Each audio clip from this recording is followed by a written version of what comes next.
Leave it a second. Yes, I think we're live. We John, are. On with how you Hello. doing? Welcome. Hello, John. Good to see you again. Now, Yeah. the thing is, it seems that we're here gathered together today for the round 7, the final round of the Women's British Championships. Not even online, in real life, human being over the board chess. So, John, talk to us about this tournament. We are picking up the final. This is where it's going to be decided. Who is champion? British ladies champion is going to be decided in the next 3 hours or so. It is, isn't it? Yeah, and it looks like we've got. It could be quite exciting. So we have got. If we just, I'm going to share my screen. You're going to bring up the pairings. You're going to bring up the pairings for us. I could do, but actually, I think probably easiest to actually say what these scores are. Yeah, because basically, we've actually got four games going on in the 7th round, and we've got in the lead in the tournament at the moment is Harriet Hunt. She's got 4.5 out of 6. And then we've actually got 3 people in 2nd place, which is Ketavan. Yeah. Audrey Coué, who's, and also Katarzyna Toma. They've all got 4 out of 6. And then we've got some players on 3 and 1. Sovani's on 3.5, and we've got 3 players on 3. So it's basically between those 4 players. And of course, I mean, obviously, it's pretty clear if Harriet wins, she wins the British Championship. Okay, that's very straightforward. If she wins a game, she gets on 5.5. No one can catch her. However, I think she probably does need to win because if she draws, then the others can catch up. And I've got a feeling that Katarzyna's got the best tie break as far as I'm concerned from chess results. They're actually using a tie break, and it's the head-to-head. Yeah. I mean, the other thing is obviously I noticed about John. We've got plenty of time to discuss all this thing, but of course, because there's not very many entries in this particular tournament, actually, it means the pairings they've really had to struggle to get the pairings made. And I can see that Katarzyna is actually playing someone that's less than half her own rating. I don't think I've even seen that before. Have you seen that? You're playing someone that's got half your rating. So yeah, you can't less than half, yeah. So 109 plays 2254. So if you said I'm twice as good as you, you're not really lying, are you? Really? Then if you can say you got a rating, so that is actually quite a discrepancy. So you have to say. Well, it is. Although, of course, you've probably organised lots of junior tournaments, Chris, and that's probably that probably happens quite a lot of time at the junior level. It does. But what I'm saying is she's got the white pieces as well. So you imagine she's favourite. She's favourite. Obviously, what we've got to understand is some of these ratings are way out of date, aren't they? With, I mean, I must admit, to be fair, Shambavi, is that how we pronounce it? She has got 3 points after all of this. Exactly. So she's obviously done very well already, and we've got an interesting little mix because obviously we've got some kind of very experienced. You could even argue sort of veteran players, can't you? You know, with Ketavan and Harriet. But we've also got some very young junior players who are sort of under 10s, under 12. So it's a very unusual mix playing in this tournament this time. Yes, it definitely is. So Harriet's she's got the white pieces and she's playing. Can we head back to should we talk it through the first few moves, or can we head back? Yes, we should. Yeah, let's do that. Yeah. So this is the ball. This is the ball 1 pairing. We're looking at Harriet against Anusha. Yeah. How do we pronounce that? Subramanian. So I need to actually. I do need to change the board so I can get the arrows underneath the board. If that's okay. Okay, yeah, that's fine. Hope that looks okay. I might just check with the. Yeah, that's fine. Okay, here we go. So let's start. Go all the way beginning. Yeah. So it started off with Caro-Kann defense, and Harriet played the advance.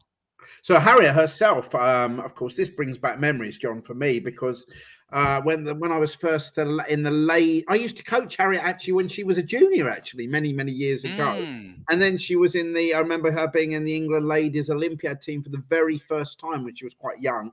I guess about 16 or something. And she, of course, she used to play the Caro-Kann opening herself with black. I think she still does, probably. So she plays the opening with black, but here she finds herself with white against it.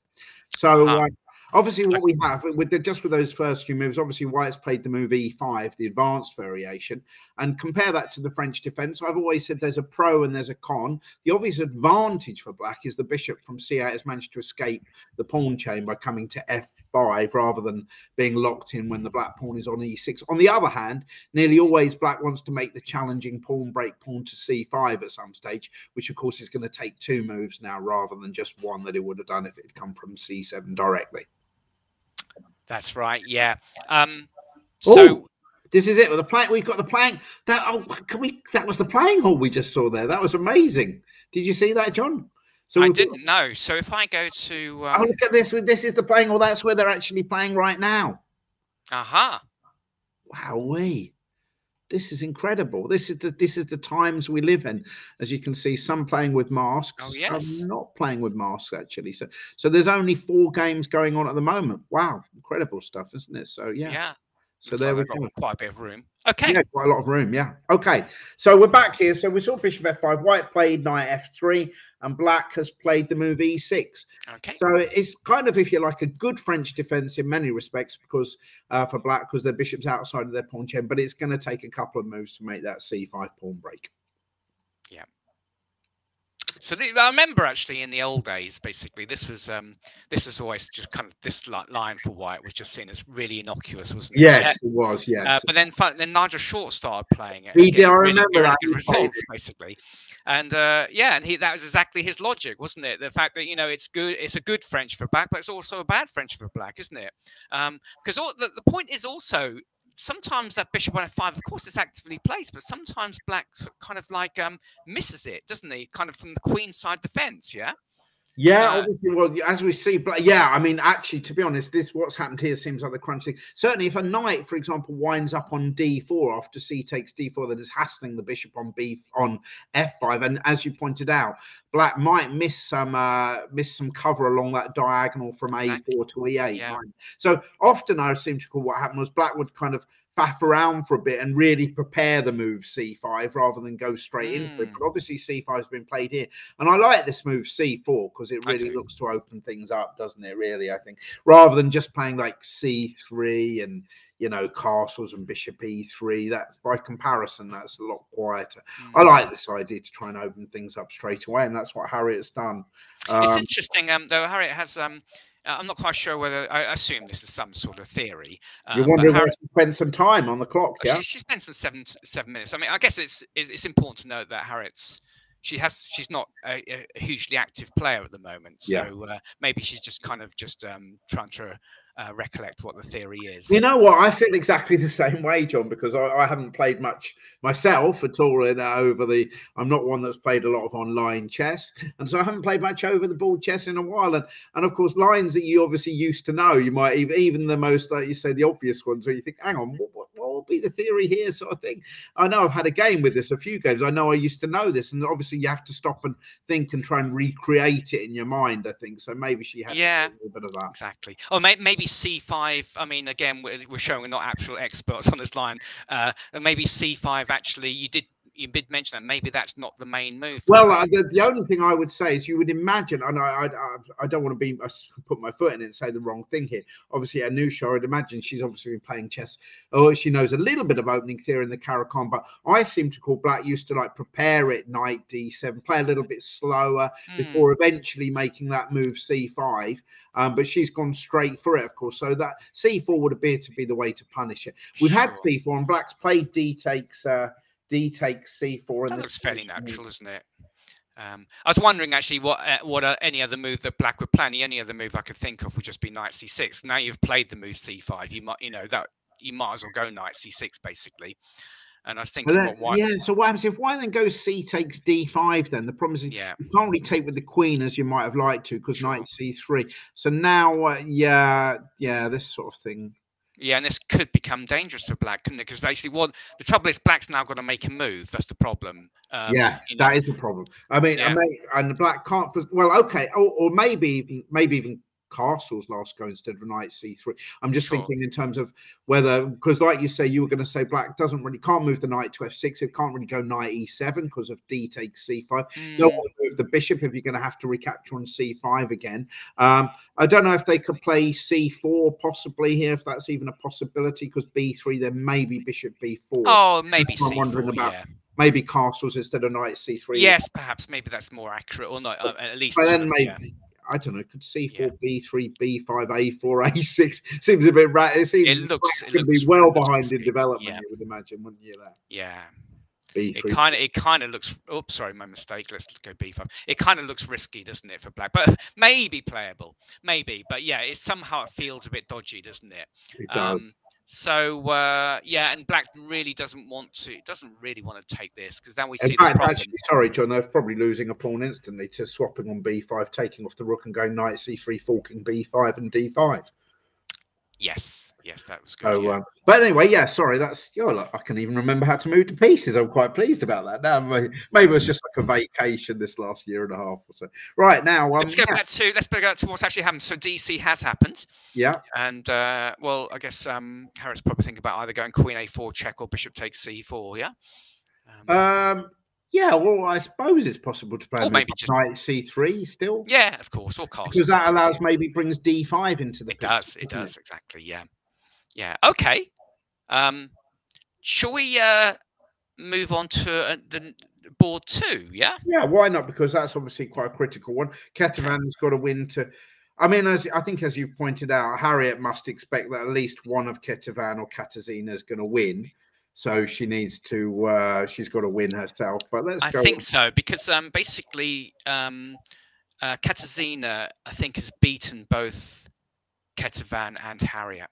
Oh, okay, wow. So basically, her head-to-head against if all three of them end up on 5 out of 7, I think she'll win with the head-to-head. Yeah. Well, that's my understanding. Looking at the chessresults.com, as in they have actually put that as a tie break, and I mean, we just have to assume that the actual organisation, if they've put that in chess results, they're going to use that. Obviously, I think at the with the Open Championship, which happened a week ago, which was won by Nick Pert. Yeah, I think there was there didn't seem to be a tie break there. So had that been a level, they would have had a playoff, I assume. Okay. But of course, he actually won it outright. Outright. Okay, so we've got the same opening again, but without black going C5. I'm quite intrigued about this. Like, what's Karakan City, isn't it? Yeah, look, I mean, what's going on? It's like a theme tournament going on here. So it's D5, yeah, and we have Bishop F5, Knight F. Oh, Knight D2. Oh, yeah, so I think I do. I mean, yeah, this is kind of some sort of anti C5. Right, okay. Line, I believe, yeah? Yeah, okay. Or having said that, maybe looking at Harriet's game, maybe White should be encouraging C5. Yeah, exactly. But of course, wasn't the, yeah, so it didn't. Well, yeah, the knight goes to B3, okay? Yeah, so... Keith Arkle even used... Isn't the variation Keith Arkle still plays where instead of Bishop F5, he just goes C5 straight away anyway, doesn't he? Is that right? Exactly. No, yeah, of course, yeah. The knight B3, okay. So we've got that. That's definitely dissuading C5.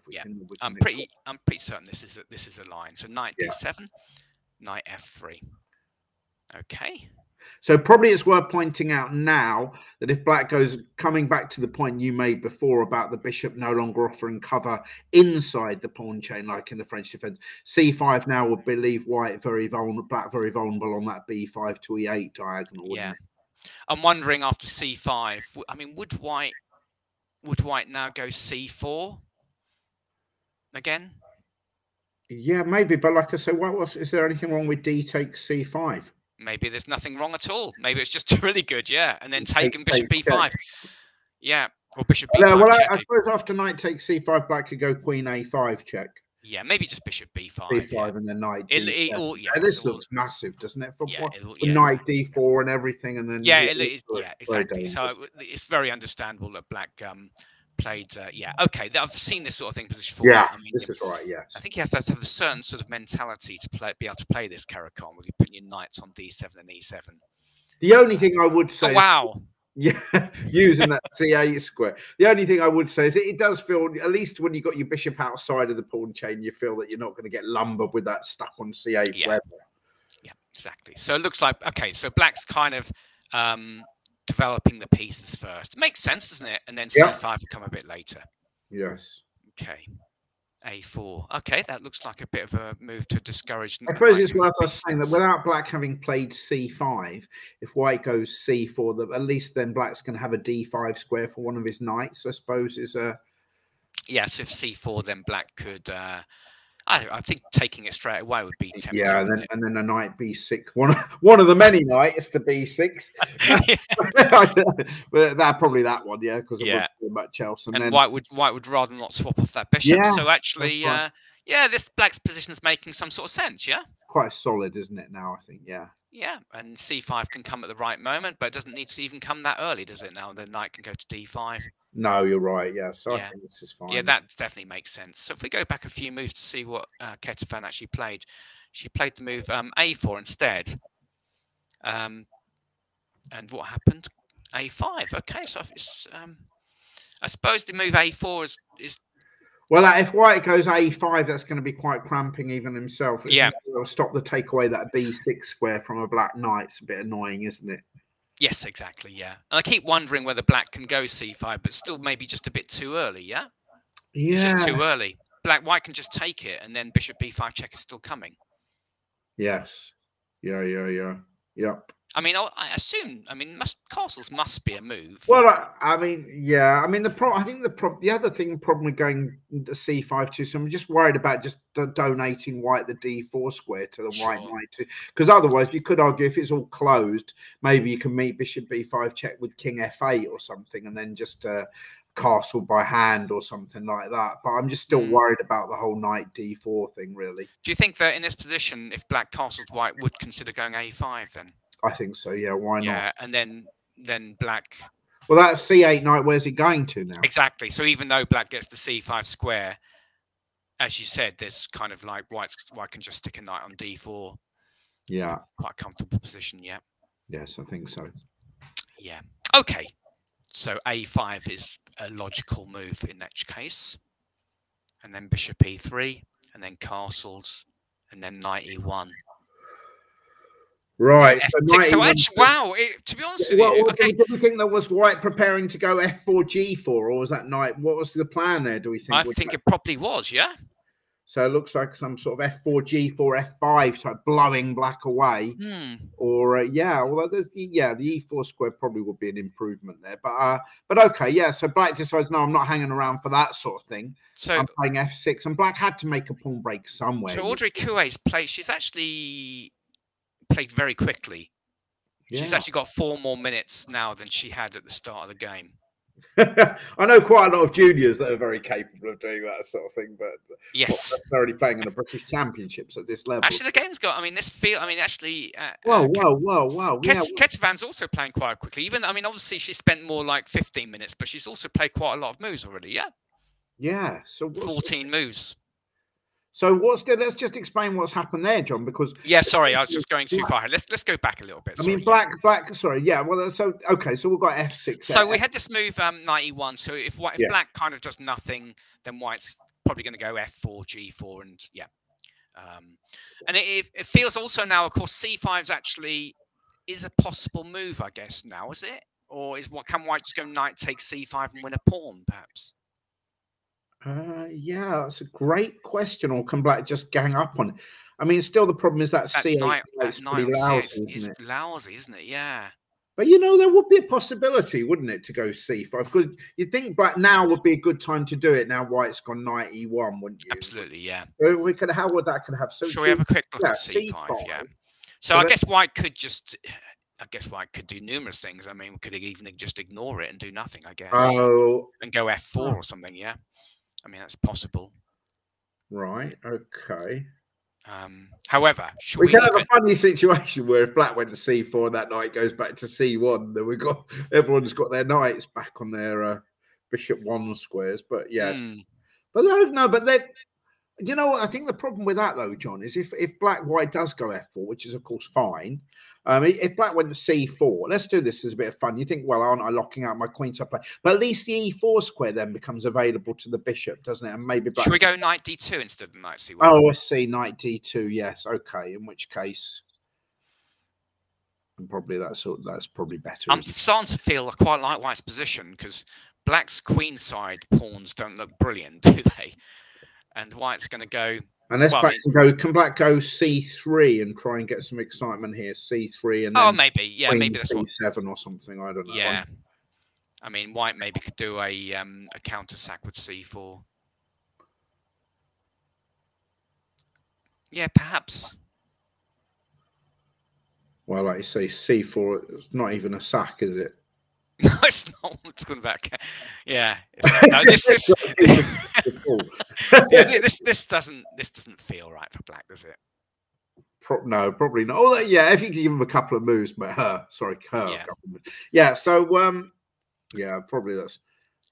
Yeah. I just realised actually after c5, if white takes with the knight, black can just take with the bishop and then take on e5. Yeah. And that is surely at least something that black should be happy with, given, you know, it is sufficiently unclear, this, isn't it? And black's at least grabbed white's centre, yeah? Yeah, so, yeah. Okay, so probably white would go f4.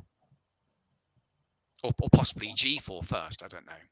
But okay, so we can sort of see some justification then why Audrey Coué's played the move where she went f6. Yeah. Just fighting back on the king's side, yeah? Yes. And then this is where we got the exchange. Yeah. And then bishop e5, which is natural because black's obviously cramped. But if black pieces, this is always one of these little kind of contrary kind of piece of advice. On one hand, John, you'd say black should swap off because when you're more cramped, you should swap off pieces. On the other hand, you could argue that is black's good bishop. So should black be swapping off the good bishop for the bad bishop? In here, you probably think the space thing takes preference to the good bad bishop situation. But if we're approaching an endgame, for example, you might not want to be swapping off your dark square bishop. Yeah, but I guess the argument would be if you're approaching the endgame, you're already swapped off enough pieces anyway, basically, to make the space disadvantage. Yeah, exactly. That's what I'm saying. That's what I mean. But yeah. Basically, you kind of take that sort of guideline as far as, you know, just as far as you need to. What I mean is, if, for example, it'll be interesting if, for example, the two rooks and the knights had gone, would you be going bishop g5 then? That's the sort of debate I'm wondering about. Yeah, it's interesting because obviously also the debate about, I mean, we have the bishops, they get named good and bad, but that's always a bit confusing because they have this terminology, good and bad bishops. But in fact, you know, we know that there are very effective bishops that are actually quote-unquote bad bishops. We should point out what we mean, of course. The bad bishop, well, the implication is it's the e5 pawns and the d4 pawns of whites are fixed on dark squares, so therefore the e3 bishop is supposed to be the bad bishop, and therefore black's dark square bishop is a good one, and the other way around. But if you look at it at the moment, you wouldn't say that f5 bishop is particularly a bad. But I actually have this phrase, I call them a good bad bishop and a bad bishop. So I'd say that's a good bad bishop on f5. Yes, exactly. Yeah. So you can take it to extremes, like you say. Either way, she's played there to get a little bit of space or I like it because also basically, if you know, for example, if there was some exchange and the queen could come out, then the other knight could go back to e7. Another thing is black is trying to solve the problem with that knight on c8. Yeah, if we can get to e7, then you know, things are looking good. So actually queen. So for example, this is a good example. Bishop takes g5 would be a sort of, you know, kind of like a helping move. It just would help black, wouldn't it? Yeah. Yeah, definitely. Yeah, because then the queen comes out, and then knight e7. You can't stop knight e7, and black's well coordinated. So queen d2 is a much stronger move. Yeah, see, the downside of all this is it brought the white queen to a much more dominant position, hasn't it, than it was on before. Now it's actually okay. It looks like Audrey Coué is having her first long think in this position. So maybe would it be a good moment to? Well, I mean, I was just wondering what black could do. I was thinking actually. I guess she wants in an ideal world, she'd like to play moves like queen h4 and knight e7, but I don't think that's necessarily going to be possible, is it? Because of knight f3 and then f3. Yeah, it's maybe the alternative is queen f6, isn't it? And queen b6, and then knight e7. B6. Oh, the other direction, yeah. Okay. Yeah, I suppose so. Queen b6, yes. Question okay. The question is white going to be able to drum up anything on the king's side easily? Maybe not. At least the knight on d7 protects the f8 rook, so g4 isn't such a big issue, is it? So, okay, and white's got to bring that knight up from e1. I know what you're going to say. Is this a good moment to nip onto one of the other games? Yeah, I just one more thing, actually. Yeah. Black could consider a move like, I don't really know how good or bad g4 is going to be for white, but I mean, obviously black, I mean, we do want to keep that e7 square for our knight. I mean, otherwise queen h4, knight f3, queen back to e7 or something would be possible. Yeah. I mean, G4 is prevented then, isn't it? But we obviously, and then maybe knight B6. I mean, that's not too bad. I mean, it doesn't look too bad for black, this position, actually, to you, does it? No, it's it looks I don't I'm wondering about them. Yeah, like you, we're wondering about maybe Queen H4 at the moment, aren't we? Just in general. Yeah, I was even wondering about Queen H4, Knight F3, Queen H6 even. I was thinking about that because that has the advantage, of course, even after Queen takes Queen, the pawn's controlling the G5 square as well, which is quite handy. I think that was an interesting position, that actually, John. Yeah, sorry, should we just put that in as a possibility. Yeah, Queen H6. So basically, I mean, white really doesn't want to give up control of that diagonal. Otherwise, black's queen's really well placed on H6, isn't it? So queen takes is likely, and you know, you have to defend. Then have to defend the C2 pawn, of course. True, you do. So yeah. And black's knight's coming to E7. Is it really? It looks so. This is probably okay. Maybe white could go C4 at least, I guess, here, because if black takes, then the E pawn's a bit weak. Yeah. Yeah. So maybe we get our knight out there. But this is, well, actually, John, even is knight B6? Is this crazy? Would it be crazy to go knight B6? Absolutely not. No. Which knight though? Again? Oh, hang on. Yeah, that knight. Yeah, that's the knight. Yeah.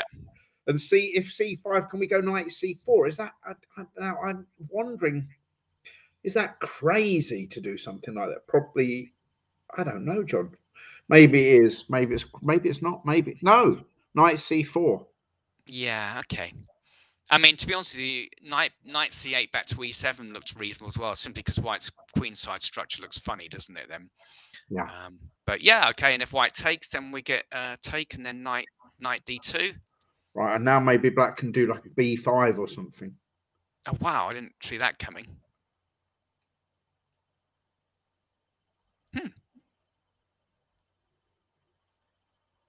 Yeah, that's very possible, isn't it?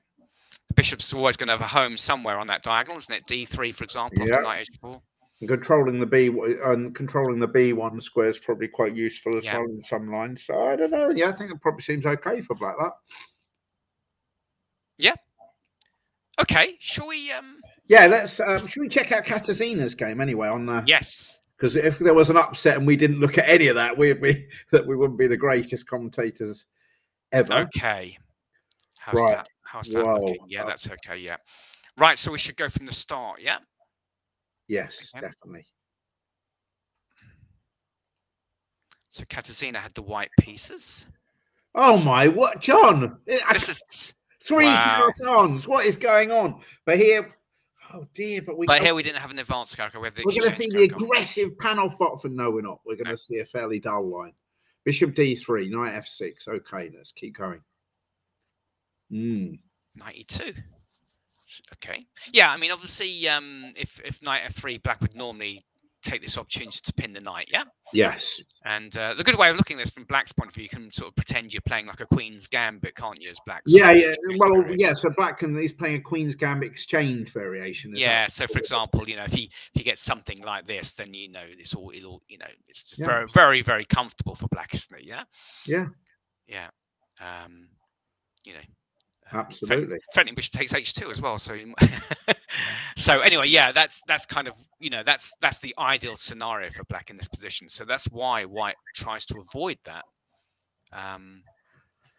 Although knight E2, okay. I mean, obviously white could go something like bishop F4 or C3, I guess. Yeah, pawn to C3. But yes, pawn to C3. Okay.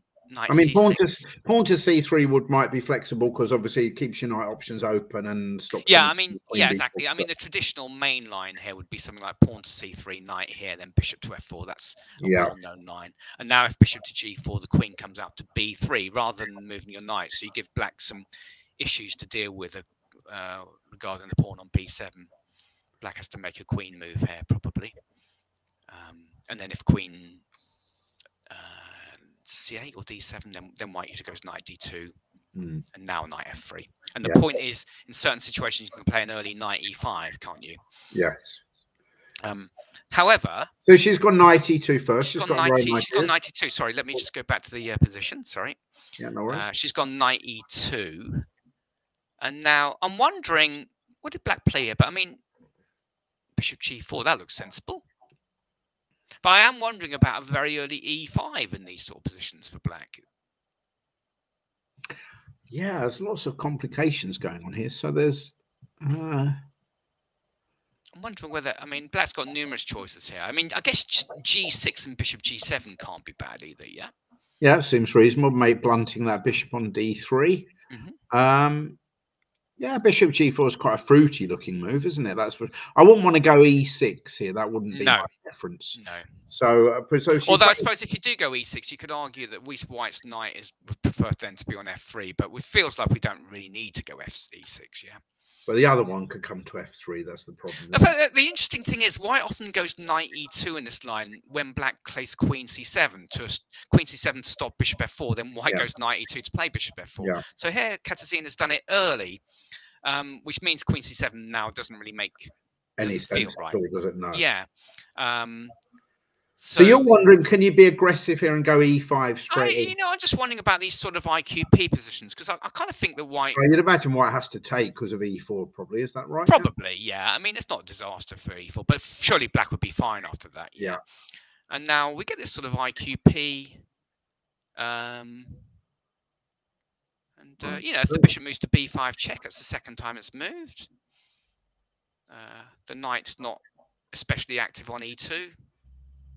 So how would it work? So if black played like bishop F4 or something like that, and then just fade me if you want, and then you're going to get the two bishops, but there's still the isolated pawn, and probably go bishop D6, yeah. Okay, and then maybe White can just try and exchange everything off, yeah. Sort of bishop B5 and bishop D7, Queen A4 or something. No, then knight D3 check. And knight D3 is attacking. That wouldn't be a great way. So to be honest, White should probably just castle, yeah. Yeah, castles looks logical. Yeah, and then black likewise. First, it's just a position, really, isn't it? You have to play, isn't it? Yeah, I mean, there's nothing. But I feel like black is sort of justified in accepting an IQP here. It just feels like an okay. The bishop on D3 isn't brilliantly placed for an IQP. Well, looks like black might be able to park a knight on E4 at some stage or something. And White's got to make White's either got to move the bishop again, or before playing knight D2, or swap off on E5. Maybe this is that sort of stuff is possible, isn't it? But it doesn't feel. Feels okay for black anyway, doesn't it? Yeah. So anyway, that's a possibility. So E5 was definitely a possibility, but probably but she's played bishop G4 looks natural as well. Castles, E6. But the question is now, okay, so can White take advantage of that bishop? Because if it wasn't for the pin, White would play knight G3, yeah. Yeah. Okay. And then play F3, and the bishop's sort of embarrassed a little bit. Well, that's that Queen E1. That's quite a clever move, yeah.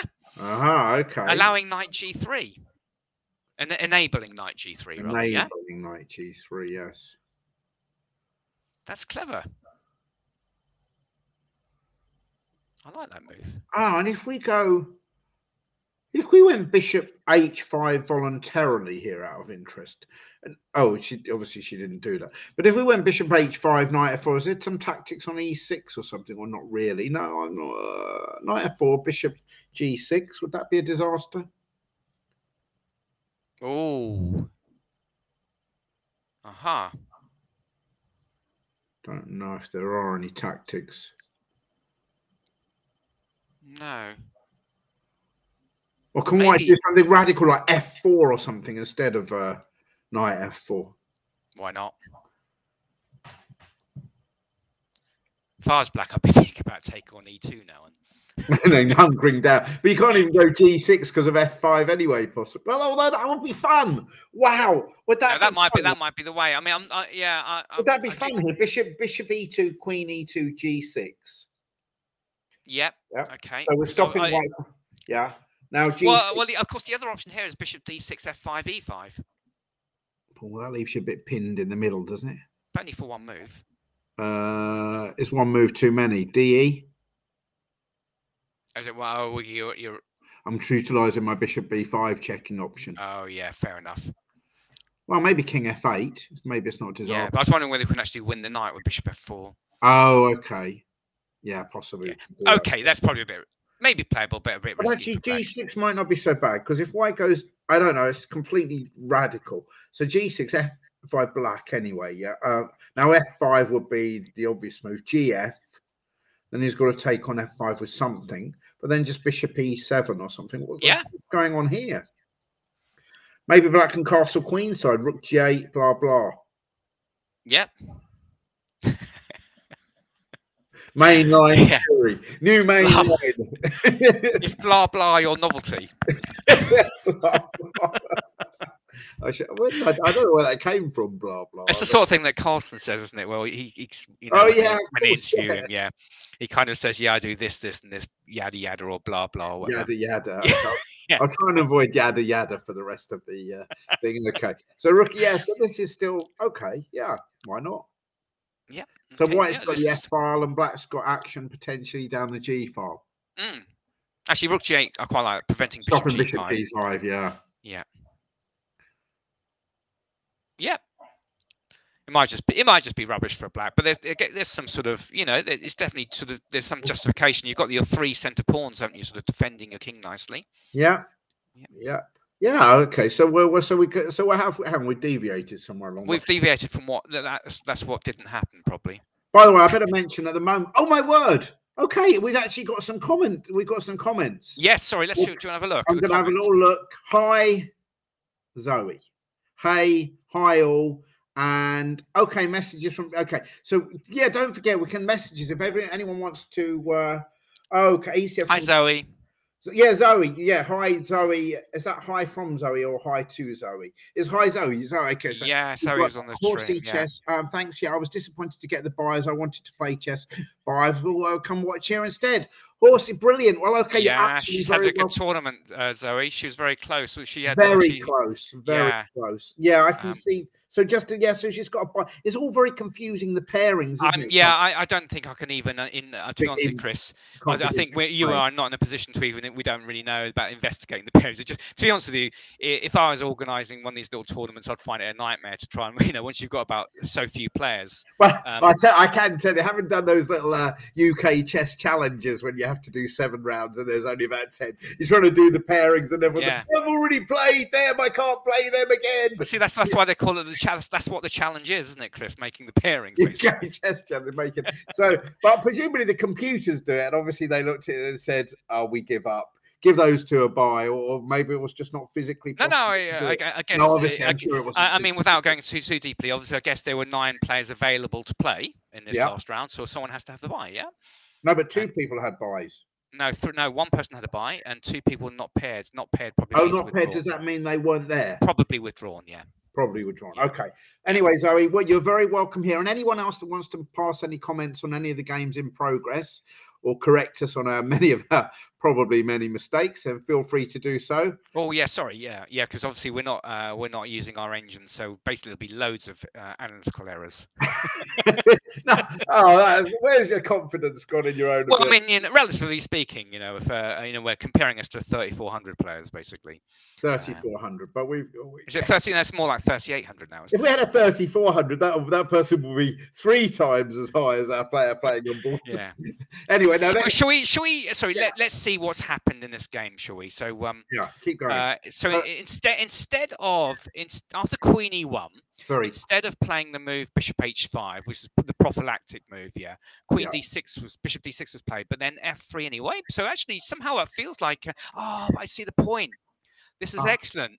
It's not Knight F4, but Queen H4, which makes Bishop G6 far more unappetizing. Because we can't recapture towards the center with our H pawn. That's very annoying. Yeah. So funny enough, then that would be an argument for playing Bishop H5 before playing Bishop D6 to stop this idea. Yeah. Oh, the other crafty castles doesn't allow Bishop. Oh my word, John! Is there a tactic there? There is. Well, Bishop takes H7. That wasn't that's played. What I was thinking about. I don't know if maybe we don't know how. It might not be any good, to be honest. Let's have a look. It's tempting, of course. So the obvious idea is they can't take with the knight because the bishop would hang on H5. So you've got to take it back with the king. But maybe not actually. This could, even things after G4, maybe even really weird moves like Rook H8 and King G8. But anyway, let's just talk about the most obvious moves. Like what's an obvious move? What is an obvious move here? I thought your Rook H8 was the obvious move. Actually, that's fair. What about Knight takes G4? Would that be Knight G4, Queen H5, Knight H6? Is that? It's playable, of course. I mean, I think Black's got. It seems like Black's got numerous playable moves. Yeah, it doesn't look like Bishop H7 is really a worthwhile. Yeah, it's not. It seems Black's got too many. I mean, there's G5. Does that look a bit ridiculous? No, that's totally ridiculous. Sorry, Bishop takes G5. Yeah, my mistake. So Rook H8 maybe is a turn. Yeah, I like that. I like that idea. I don't know how good it is, but it just feels right, doesn't it? Uncastling, yeah. Right. Yeah. Yeah. Okay. It's quite nice. It's quite nice to be able to uncastle only about 2 or 3 moves after castling. Yeah, actually, Zoe's pointed out some obvious thing which completely has escaped our attention, John, here on the results. Basically, that she can actually still win the tournament so long as Harriet loses and the other two don't win. The other two don't win. That's probably quite a big ask, is it? Basically, because Zoe's now on 4.5 points. So if Harriet loses, that will be on 4.5 as well. And the other. Can you maybe Zoe? Zoe? Do you get a point for that? Because what do you mean? You get a point for? Of course, you get a point for a buy. John, yeah. No, but maybe. I'm sure she does. It's just on chess results. It says result 0. So I just yeah, but that doesn't right. That's right. She should. Yeah, exactly. You didn't want me to bring up live on air the where was it? We went to the Beijing. Round 3 Beijing when you got a buy. You would have been a bit disappointed if they'd only given you a half-point buy then, wouldn't you? I would have done, yes, exactly, yeah. Okay, go for it. Sorry, though, I shouldn't have brought that up. Now, okay, so Rook H8, you like my idea here, do you, basically? Yeah, it's not bad, is it?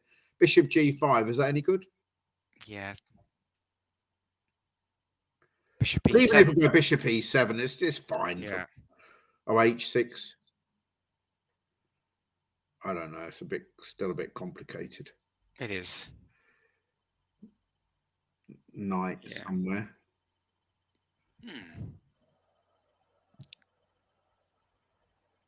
Actually, knight.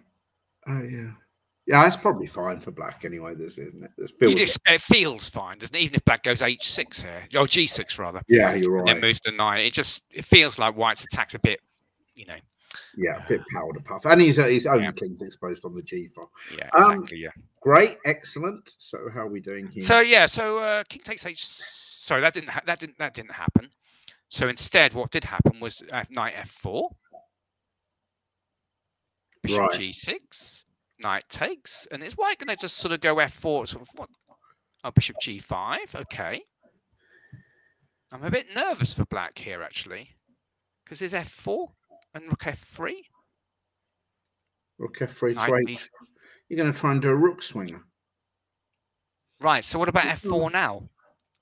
It's okay, so this is it. This is live. This is what we've got. Live, so, this is it. Yeah, so I'm wondering, I mean, I'd be very tempted to go F4, and I'm a bit I'm liking White's attack. You're a bit of a hacker, John. You want to get that rook swing up to F3 and over there to H3. I think you don't have to be a hacker to go F4 and Rook F3 here. Well, after F4, okay. So it's worth you pointing out that F6 and bishop takes G6 is a bit of a problem. Yes, sorry, yeah. So at F4, I dare Rook F3 to H3 and mate. And if F6, of course, then bishop takes G6. Looks like pretty much game over, doesn't it? Yeah, so Black has to...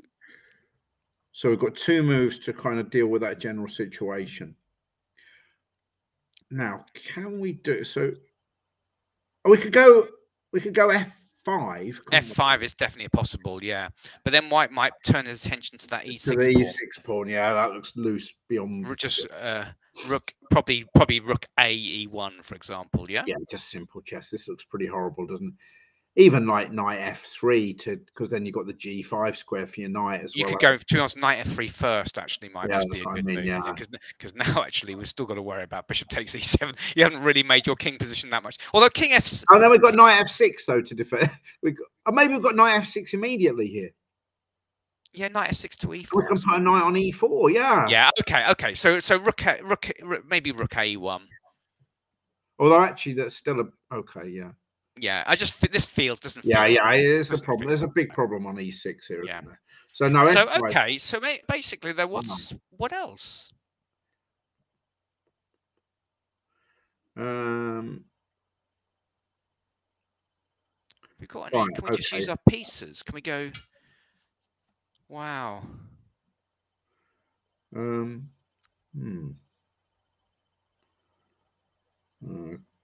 Can we try and get F? Can we go something like Queen E8 with the idea of F6?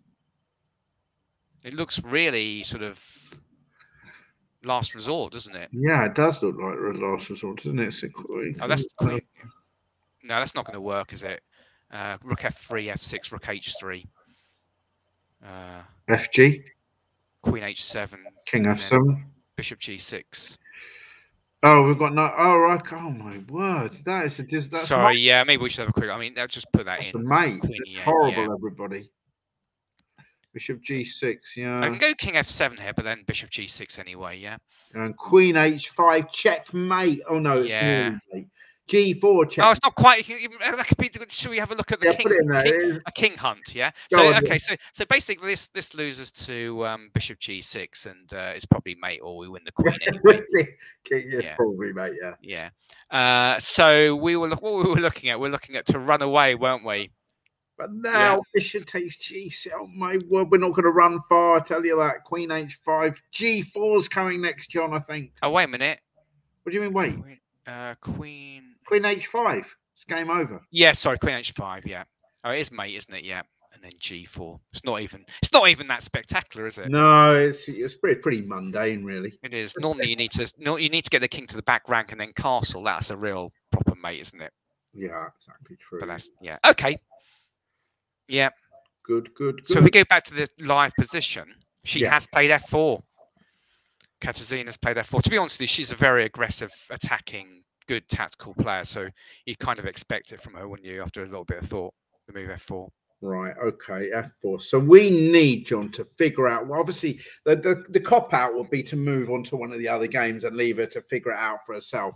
I think we've got a bit of time, haven't we, to have a look at this? And I think we should be able to do this. We should be able to figure out a defense, shouldn't we, really, somehow? Well, only if there is one. Yeah, okay, that's. And even then, I mean, the trouble is sort of like knight F8 defenses don't really work when you don't actually have an H pawn. No, because Queen H8 then would be a little bit of a problem. Yeah, so Rook E8, Rook F3, Knight F8, Rook H3, and that's game over. Oh man! So I must admit this. Oh, wait a minute though. We do in that instance we can then go F6, can't we? Oh, what do you mean? Oh, you mean Rook E8, Rook F3, Knight F8? Yeah, let's just see how. Let's see if that. It looks a bit. Again, it doesn't quite look.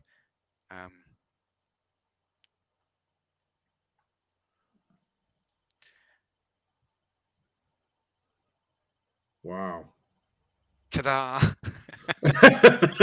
And now for my next trick. So hang on. So we got. And then you say to your opponent with a knight on F8, it's never mate. Knight on F8 is that lovely, and that bishop's looking highly ropey on G5. Although actually, come to the even Rook F1 would be quite amusing here, wouldn't it? It would, yeah, exactly. It's not to keep things on the boil. Wow, that's some sort of defense, isn't it? Well, that's one way of describing it. Yeah. So, well, it's like you say, I don't know. It feels a bit ropey, but yeah, like you say. Well, I think actually everything feels ropey already, doesn't it? But we're just kind of. Yeah, no, but that is a different. We found one defense. Okay, so let's see. Should we see if there's another possible defense? You didn't like that. You didn't like that, did you? You want something much more. I was thinking of more like put the knight on H5, wait for G4, then do some amazing counter thrust. Yeah. Okay. So we could calmly go knight back to F6. Now you've weakened yourself with F4. Yeah. Yes. Yeah. Oh, was that our last move? Was that what we did last go? We went knight D7. Yeah, exactly. Yeah. Man, maybe that wasn't the best move, was it? Really? I mean, actually, thinking about it, maybe she could have gone knight H7. Knight H7, yes. Going backwards now. We're going knight H7. It was also backwards, but no. So I meant actually going back in time, just looking at what Black could have done. This looks much, and that's why it's got a tactic here. This looks much better option, doesn't it? What's wrong with that move? Actually, it's quite. I don't see anything wrong with that's like a. That's Petrosian would have played that in a heartbeat, wouldn't he? Knight H7. Oh man, Mr.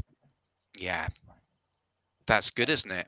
There couldn't be an F4 against that. I don't think F4 doesn't quite work now, does it? No, look, we could go knight G5, FG5, Bishop G5, even. Yeah, or even Bishop G5, FG5, Queen G5. Yeah, it's all good. It's all good. Yeah. So white has to take, yeah? Yeah, take, and then what? So queen takes, so if white, well, white can obviously structural rise, and you'd imagine this is fine for black, because after queen takes queen, and white would normally want to go f4, f5, but that's that's going to be absolutely fine for black. Absolutely fine. So white, knight h7 just seems to be a good move. I mean, what are we missing? I mean, maybe white's got to keep the queens on the board. Yeah, of course, but I mean, you kind of think that should be absolutely fine for black. I would have thought so. Surely there's no. It's going to take a long time now to get some action going on the H file. Black can just keep the queen on E7. Yeah, I think. I mean, sure, of course, white's not doing badly, but I mean, for example, it's not going to be easy for black to get the typical B5 minority attack going with a bishop on D3. But maybe queen G3 to keep. Maybe what's white? Is white going to try an H4, H5, or is what? I mean, what possibly, yeah. But I think it seems to be fine for. It's about equal, isn't it? Yeah. I'd have thought so. Yeah. Certainly, I wouldn't be. I mean, black would probably go to like rook b8 at some point, but then white, I guess white can always go a4. Yes. I mean, black's probably going to get in some sort of minority attack in on the queen side at some stage. So just to keep, I don't think white's going to have a free hand on the king side at all. No, of course, black's obviously going to do something. Yeah. Yeah. So I think this is fine for black. So knight h7. Wow, that seems so much better, doesn't it? But let's head back to the position we've really got now. Yeah, sorry, yeah. So the position we got was knight d7, bishop f4, and now she's having a bit of a think, unsurprisingly, yeah. Yeah, this is obviously a very critical moment. Well, of course, to be fair, it might already pass the critical moment, but at least now this is definitely a key position, isn't it? Now, have we got any? We were sort of halfway into think about black going knight back to f6, then your sort of knight h5 idea. There's another way we could escape if we want to. You could go bishop f6, rook f6, rook e8, rook h3, king f8. How's that for another running away? Oh, yeah. Let's have a look. Oh, yeah. See, there's so many of these possible escape routes available. None of them are particularly what you'd call attractive, really, are they? Some sort of knight f3 to e. White's in this instance, white does have the idea of queen h8, queen g7, which. But hang on, that might not. Hang on, then bishop g5 and rook g8 and rook h8. Is that so? Well, maybe that's okay. So hang on, is it? Well, yeah. Also, what about rook g8 straight away here? Rook g8 straight away is certainly possible. And then white has to run away with you. Well, if you go queen takes what, we've got an ending, have we? Okay, so now this is queen takes what? No, what I mean is if we get the ending, are we just a pawn down? So if we do what ending? How do you get a game? Sorry. Well, the ending I was going to go for was bishop g5, f g5, rook h8. Oh yeah, pawn down end game. Okay, yeah, understood. Yeah, and you can play rook h8 straight away as well, but you still get that in game. Yes. But then I don't get to go bishop takes. Oh, I do get to go bishop takes. No, it's not even clear bishop takes g5. It doesn't not clear that bishop takes g5 is that great for black. No, but at least you could try and claim when there's a double pawn that you're only half a pawn down rather than a whole pawn, couldn't you? But I mean, it's 10 years. Sorry, let's go back to that position. So queen h7, bishop takes g5, pawn takes g5. I think you probably should be thinking about going rook h8 because otherwise rook f1. Yeah. Yeah. So rook h8. Queen takes rook, I guess. Yeah, got to be. Takes, and then knight f3, and sure, okay. White's got some pretty good winning chances. I thought here, because White's got a chance of sort of going g4, bring the king up h4, and there's always looming h5. I say he's a pawn up basically. Yeah. She's a pawn up. She's pawn up. Yeah. So yeah, so that's not an ideal solution, is it at all? So like you say, queen takes g7 wins a pawn. What more can I say? Yeah. Okay. So that's not good defense at all. So we've tried a couple of things. Anything? She's not moved yet, has she? No. I mean, there is f5, rook e1, king f7. Thanks for that suggestion, John. Then You're welcome. No, I tell you what we do. So after rook e1, we take first. Yeah, that's true. Yeah. And now, of course, we can defend it with other things now, can't we? It's very true. Queen e7, maybe. We can't really use our knights as. I mean, actually, king 8. What about king 8? What about this move, king h7, with the idea queen c7, rook c8? We can try and take over the operation, can't we?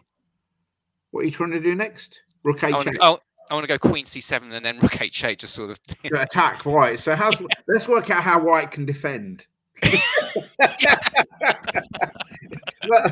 Right. Okay. So yeah, that knight. Yeah. Okay. Actually, but you're right. Actually, I mean, there's no quite. So Black could also just go rook e8 and knight f8 last go. Could he as well? Is that possible?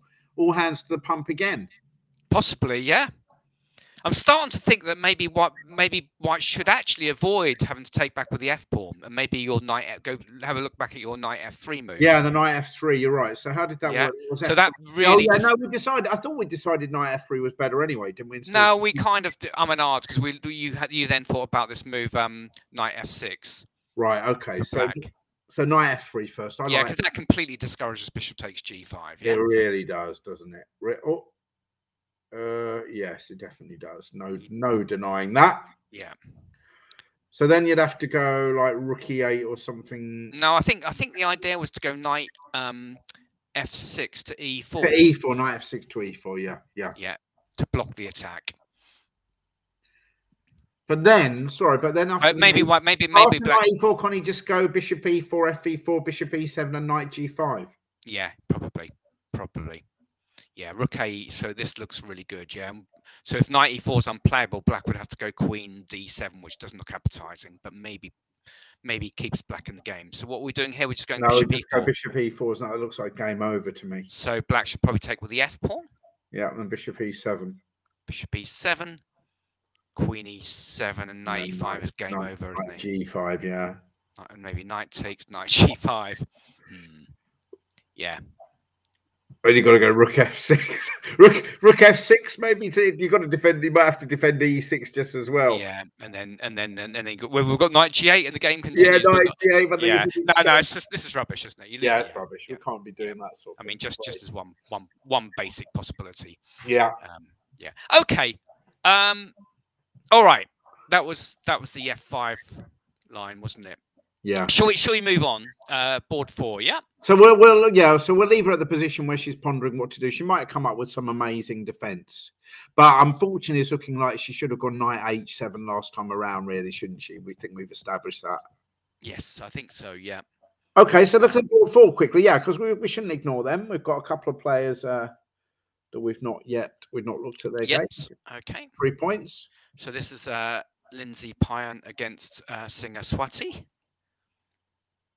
And this is this is a long way in, isn't it? So, but we've got time, haven't we, to look at how the opening. Oh, the old h6. Okay, yeah, good. Has this got a name? The h6. I think actually, funny enough, several words to describe it, but probably. I think. Well, the funny thing is, you know that on lead chess, when you go on lead chess, they seem to have got a name for every single opening. Yeah. And I think this. I vaguely remember this is called the anti-fried liver or something. But my point is, of course, knight g5 wasn't actually threatened there. You might as well go bishop c5. Well, it's prophylaxis, isn't it? Yeah, but so if white just went d4, you'd think white would have a scotch or a scotch. Yes, of course, yeah, with a better version, wouldn't you hear? Yeah, seriously speaking, of course, h6 isn't considered such a good move because in an open game sort of thing, the tempo is very important when you have an open position. Yeah. So as you say, if white just played d3 and stuff, it might not be such a big problem. No, d3, h6 would be perfectly okay after d3. In fact, you'd probably transpose to some main line, wouldn't you, where h6 is played? Yeah. But if white, or for example, c3, some sort of Scotch gambit or something. I might be tempted actually to castle instead. Yeah, just castle first. Keep the options open. Yeah, exactly. Yeah. So it should. Yeah, I think I always advise if your opponent plays a move like h6 against the Italian, then just try and blast the position open as soon as possible. Yeah. So let's see what happens. And d3. Okay. So in fact, so maybe it's knight f6. So it's now we've just got back to a normal type of position. Yeah. Yeah. Knight c3, and then okay, there we go. This is just sort of a typical Italian. Bishop e3, d6. Yeah, I like. See, go on. So you see these sort of positions in junior chess all the time, basically, where essentially the h6 or the h3 moves are played not as necessarily to stop the knight g5 anymore, but to stop the old bishop g5 pin followed by knight d5. So they both stop that. Then they go bishop e3 or bishop e6. Say, please swap off bishop so I can recapture with my f pawn and get a half open f file. And the other side says, no, I'm not going to take, but you can take me if you want to. So notice, of course, white could have taken on c5, but after d takes c5, maybe, just maybe, black would have the half open d file. Although I do wonder actually whether white could have afforded to go bishop c5, d c5, and then bishop b5, John. I think that's a really good idea, actually. Yeah, we'll come back to that in a minute. But actually, just going back to this, it's worth pointing out. Yeah, I think we both recommend, if you do end up in these sort of positions as black or white, we both recommend bishop e3 as a good move, or bishop e6 for black, because if your opponent, it gives you a chance to actually use an open file for one of your rooks. And this position, even though it might be level, such as it's kind of easier for white to play. You've got moves like queen e1 to g3, knight h4 to f5 or g6, doubling on the f file. It's just a quite easy plan. I've seen so many games in this position, and yeah, the thing about this position is like white no longer has to really worry about another pawn break. No, they don't have to go d4. Yeah, that is a common mistake. Some juniors are still want to go d4 because they want to justify trying to undouble. They want to try and undouble their pawns, but that is not a big problem here. They should be trying to use the f file instead, really. Yeah, the problem with the d4 is it actually gives black counterplay in the center, doesn't it, as well? Whereas if you think about this position, as white's already got an open file, black doesn't, so you can kind of actually just take advantage of that. Black is kind of lacking a decent plan. I mean, you can sort of exchange that off, but even these sort of positions, white's just slightly better. It's just slightly easier for white to play. You know, queen out to g3 and move the knight, double the rooks on the f file. It's just, and then and see what happens, really. Well, that's one of my 10 golden rules, of course, John's, for opening, was this: think of your rooks, try and make a pawn break, because otherwise, if you have all your 8 pawns there, the rooks aren't really doing so much. And I think that's one common mistake by more improvery players, beginnery improvery players. They always think, oh, rooks are very good at endgames, but just assume they're going to spring to life suddenly in the endgame. But really, you need to try and make things happen for them a little bit earlier, really. So yeah. So obviously there was, though, the opportunity then maybe to take on c5 and go bishop b5. Yes, that was the reason. The logic behind that was black's kind of already expended a move elsewhere, but I'm not. So would that? Yeah, I mean, going back to this point, a typical reaction for black instead of d6, although it would be the move bishop. Yeah, b6. I like that. That's always a safe move to play, isn't it? That move, because again, now if white swapped off bishops, a takes, then you've got an half open a file, which could be useful. So I think that's absolutely fine. That's a useful move. But d6 can be played in certain positions. But I feel in this position, maybe, I mean, this looks quite a good idea. Yeah. Yeah, because now threatening knight takes e5. Yeah, but also whatever black does. Trebled isolate, queen d6. Can we take that? Yeah. And this probably is a bit better for white. Yeah, because black's pawns are like knight e2 to c4 and such. Not that healthy. No, this is definitely a nice structure for white, isn't it? Yeah, so that's probably a good idea. So let's go back to what happened. Happened was h3, knight d4. Okay, that's a reasonable move, isn't it? Takes, pawn takes. Is white going to try and win a pawn here? Yeah. Yeah, I'm not sure knight d. Yeah. So it's. That's one. Yeah, maybe. Okay. Yeah, probably. Maybe it's premature. Go d5. This is interesting still, isn't it? D5 is played. Yeah. Okay. Yeah. So this is. Oh,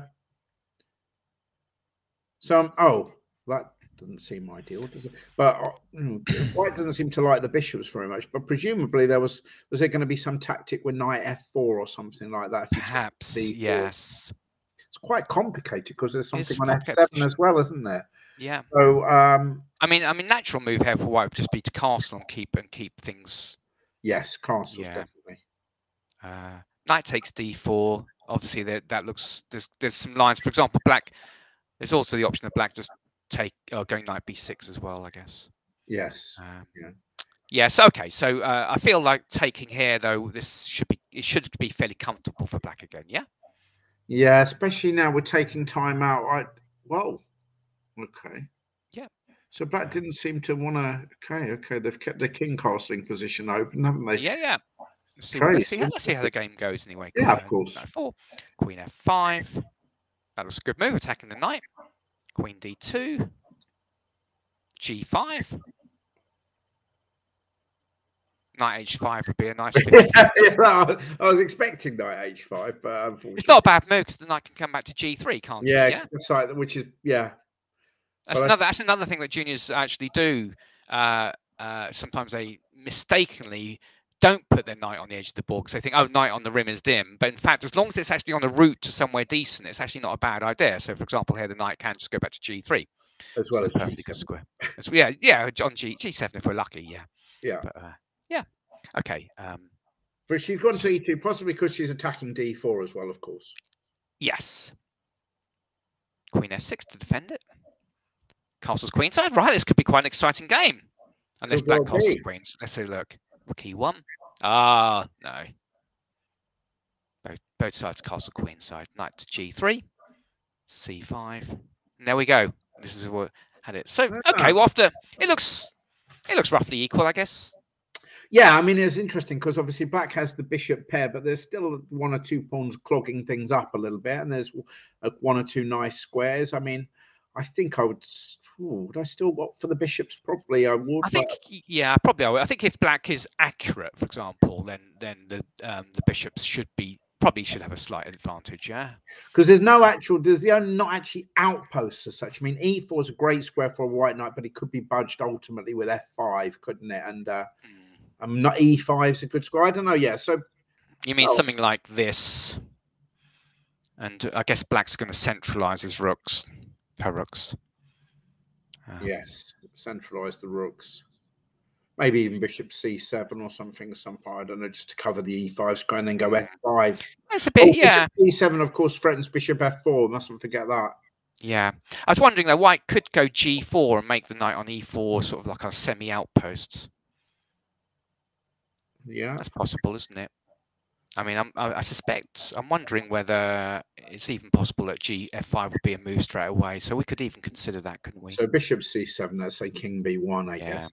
And now, so even if we did, okay, so if we went bishop F4, where's white going? Is he going to A5 or D1? B6. So if the queen's just got swapped off, though, B6.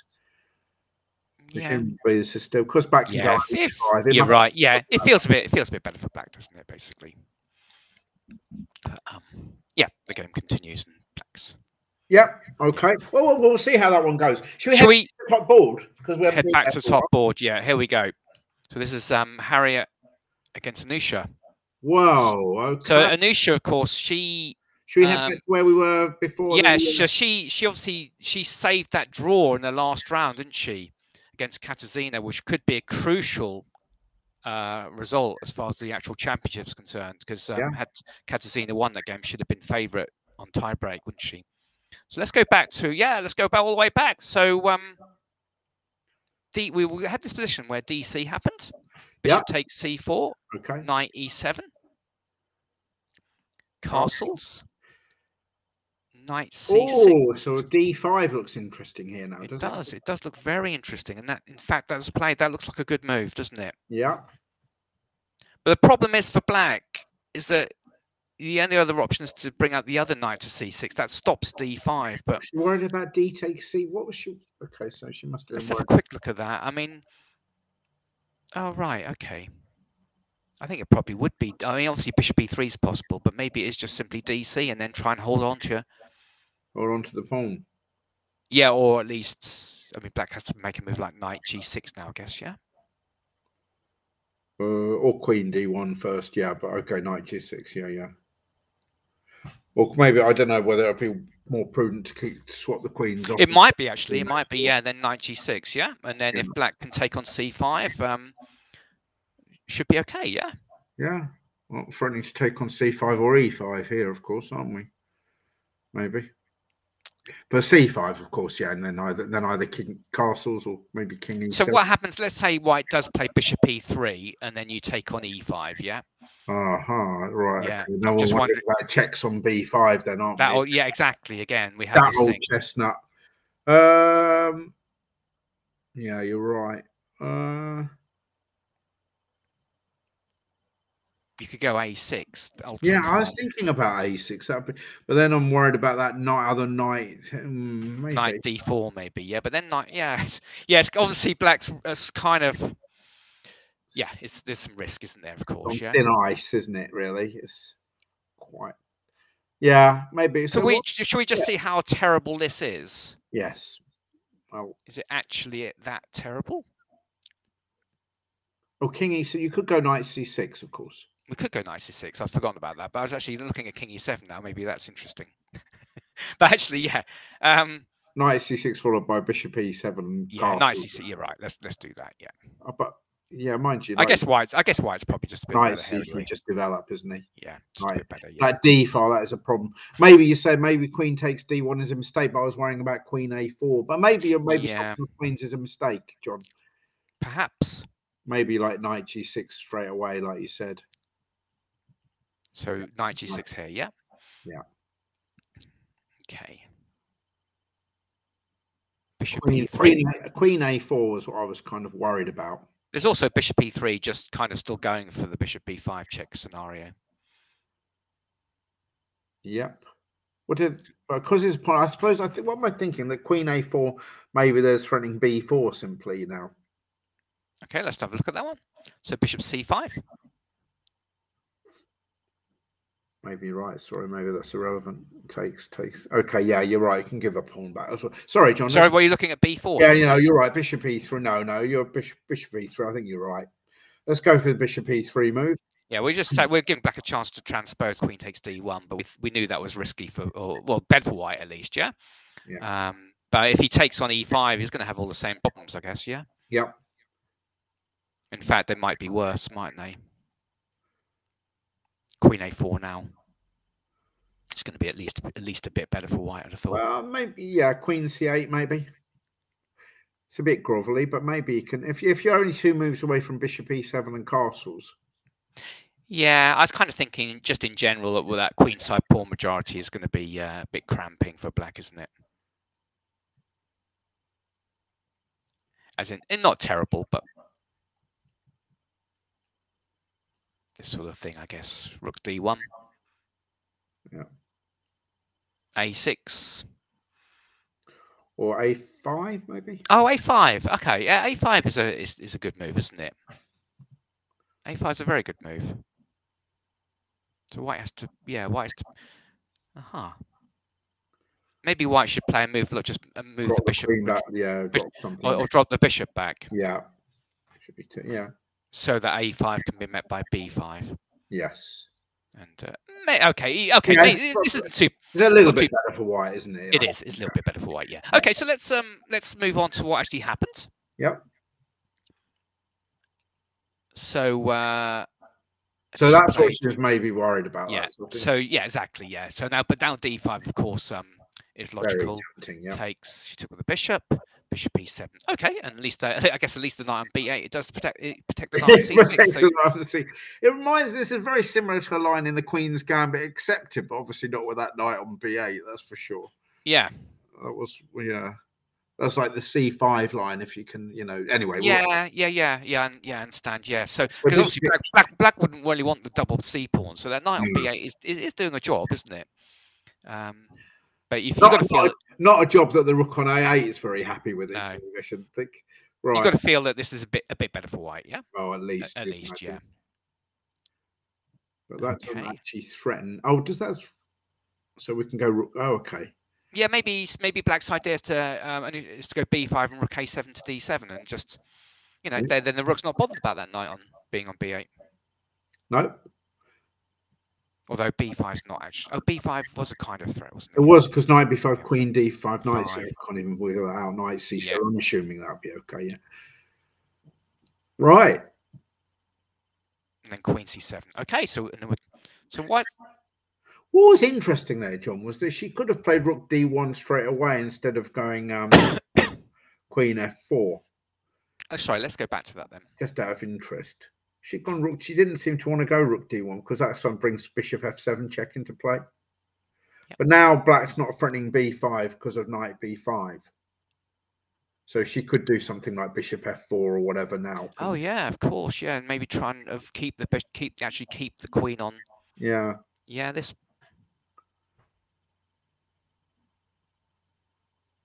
So we're not getting our queen trapped on a8, are we?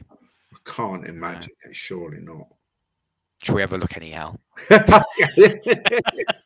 Okay, so let's have a look at this. So knight b4, but I guess white can just go. Yeah, white can just play queen b7 here. Yeah. Yeah, queen b7. Yeah. And the trouble is, what else do you do if you want to knight a5? It looks a bit weird, doesn't it? But let's have a look. That does threaten knight c6, doesn't it? But I could probably even give e6 a go, couldn't I? Here? Yeah, e6. Yeah. Yes, that's a good move, isn't it? That's a very good move. Yes. Okay. Yep. Queen f4, and then take on here. And then take on there. Yeah. Seems to have all bases covered. Yep. Okay. Yeah, that might have been an idea actually. It looks like, I mean, White's pieces seem more coordinated here, don't they? It just seems like Black is. Yeah, I was wondering whether there was a reason why she didn't want to put her F rook to D1, but given that she does move it next go anyway, I didn't see why she didn't do it straight away. I mean, Black looks to be in a bit of trouble here, actually. E6 is a threat, isn't it? Yeah. Unless the queen could it have gone somewhere else? It could have gone to B6, I suppose. But then after rook D1. Yeah, or maybe C8. Yeah. But this feels horrible for Black, doesn't it? Because we've got ideas. D5 can come in. We can move our bishop to C4 with knight D5 ideas. Yeah, it looks horrible, doesn't it? This looks much better for White than the game. So unless well, I don't know what the game. To be honest, we haven't really covered that much of the game. So no, we haven't. No, but this feels like nearly really bad for Black, doesn't it? It's sort of quite problematic. Yeah. So A6, Queen F4, Bishop G6, Rook D1, Queen C7. Bishop E4. So I haven't said that. Knight D5 is still coming, isn't it? Yeah, it's still coming. Still coming. Knight D7. Knight D5. Yeah. Queen C8. Oh my gosh. Tactically, this is feeling a bit okay. So that knight on D7 is now covering quite well. The knight. Oh my word. Okay. What's going on here? And this is it. This is how it's having a think. Oh right. Okay. Yeah. Oh my word. So, amongst other things, not that it's going to happen, but presumably we could have a situation whereby we could see White going for mate on H7 again, couldn't we? With the old Queen H4, Knight G5 off to taking both the bishops. But presumably we've got better than that as White. So I'm thinking about, even taking on G6, taking on E7, and going Knight G5 or something. Yeah, so take on G6 first. H takes G6. Let's have a look at that. Obviously, I mean, there is the F takes G6 move, of course, isn't there? Which sometimes Black has to play. Yeah. And it might even be a move that has to be played here. But we'll see. Well, let's have a look at this. So we're going to go, what, Knight takes E7? Yep. Seems nearly a shame to get rid of that. To be honest, it seems a real shame to do that. But let's go for it. I was wondering, can we go Knight E5 straight with some sort of like other type of mate? Sort of Anastasia. Anastasia, man. Then we've got to get rid of the knight on C6 somehow to do that. Yeah. Yeah. Oh dear, that is. No, we have to play some rubbish moves here, don't we? But we need to move like Rook D3. We've still got an initiative, actually, haven't we? Oh yeah, it's still quite interesting. But I just want to get Anastasia's mate in. And there's Knight B6 winning the exchange, of course. There is, yes, that's a shame. So so there's quite a few. I think the idea is there's lots of good ways for White to play here, isn't there? By the looks. Yeah. So we were also looking at this one. We takes, and then Knight here. Yeah. Yeah. Maybe Black's got to go Knight F5 or something. Yeah. Queen H4. Yeah, so to stop Queen H4 and if G4, maybe Knight D4 then, yeah, and actually, sorry, White's got to be a bit careful here because that's a bit of an overextension here, yeah. Oh yeah, what about maybe Knight D4? We found a good. Actually, what about E6 instead of G4? Is that a good move? But maybe. Yes,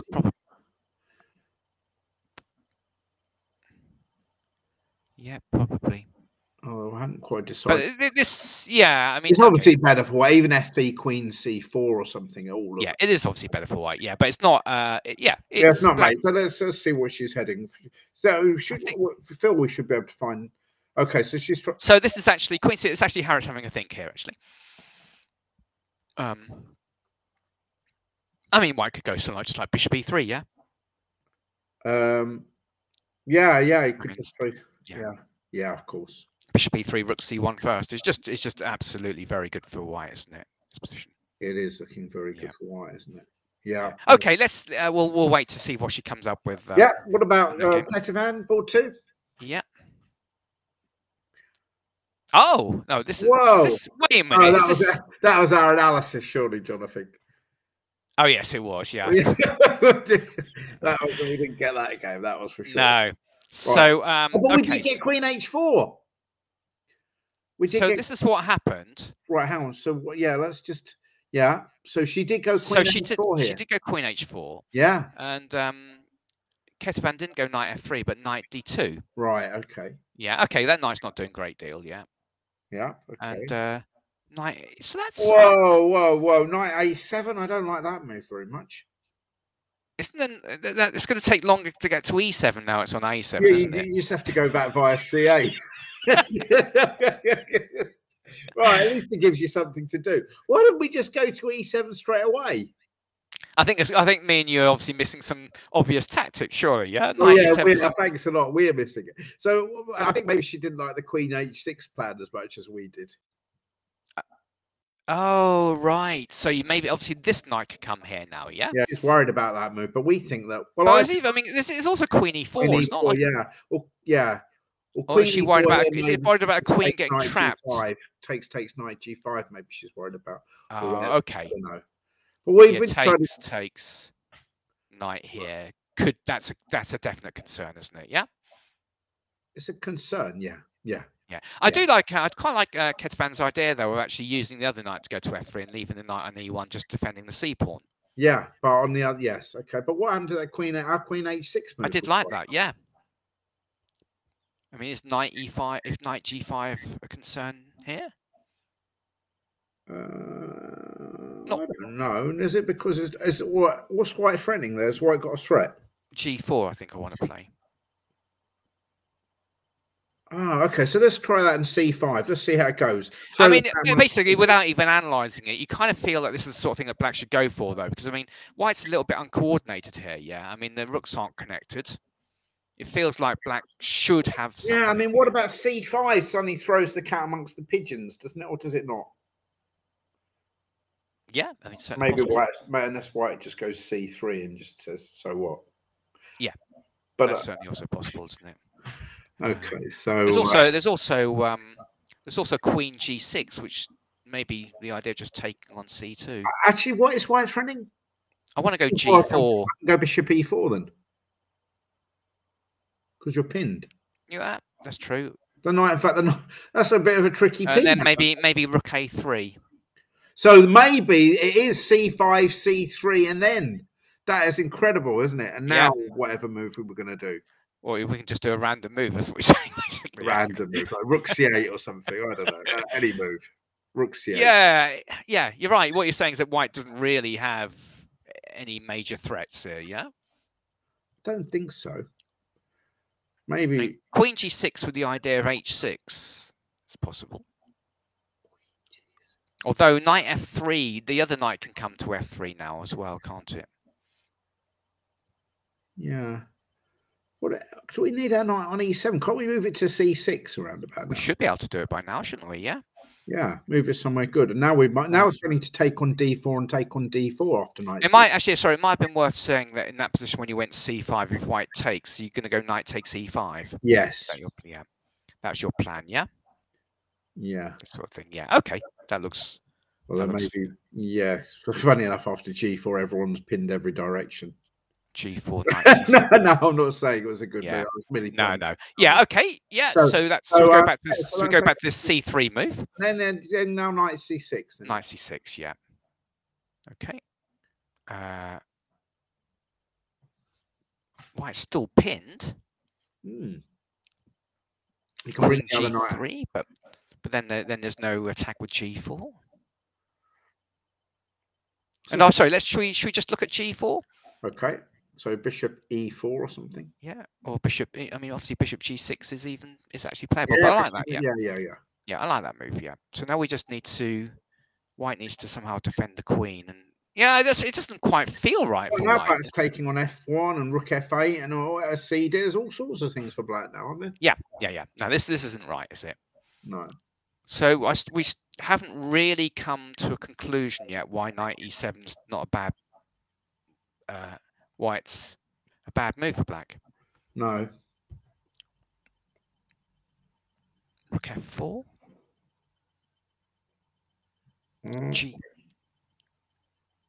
G4 and Knight G2 maybe. Aha.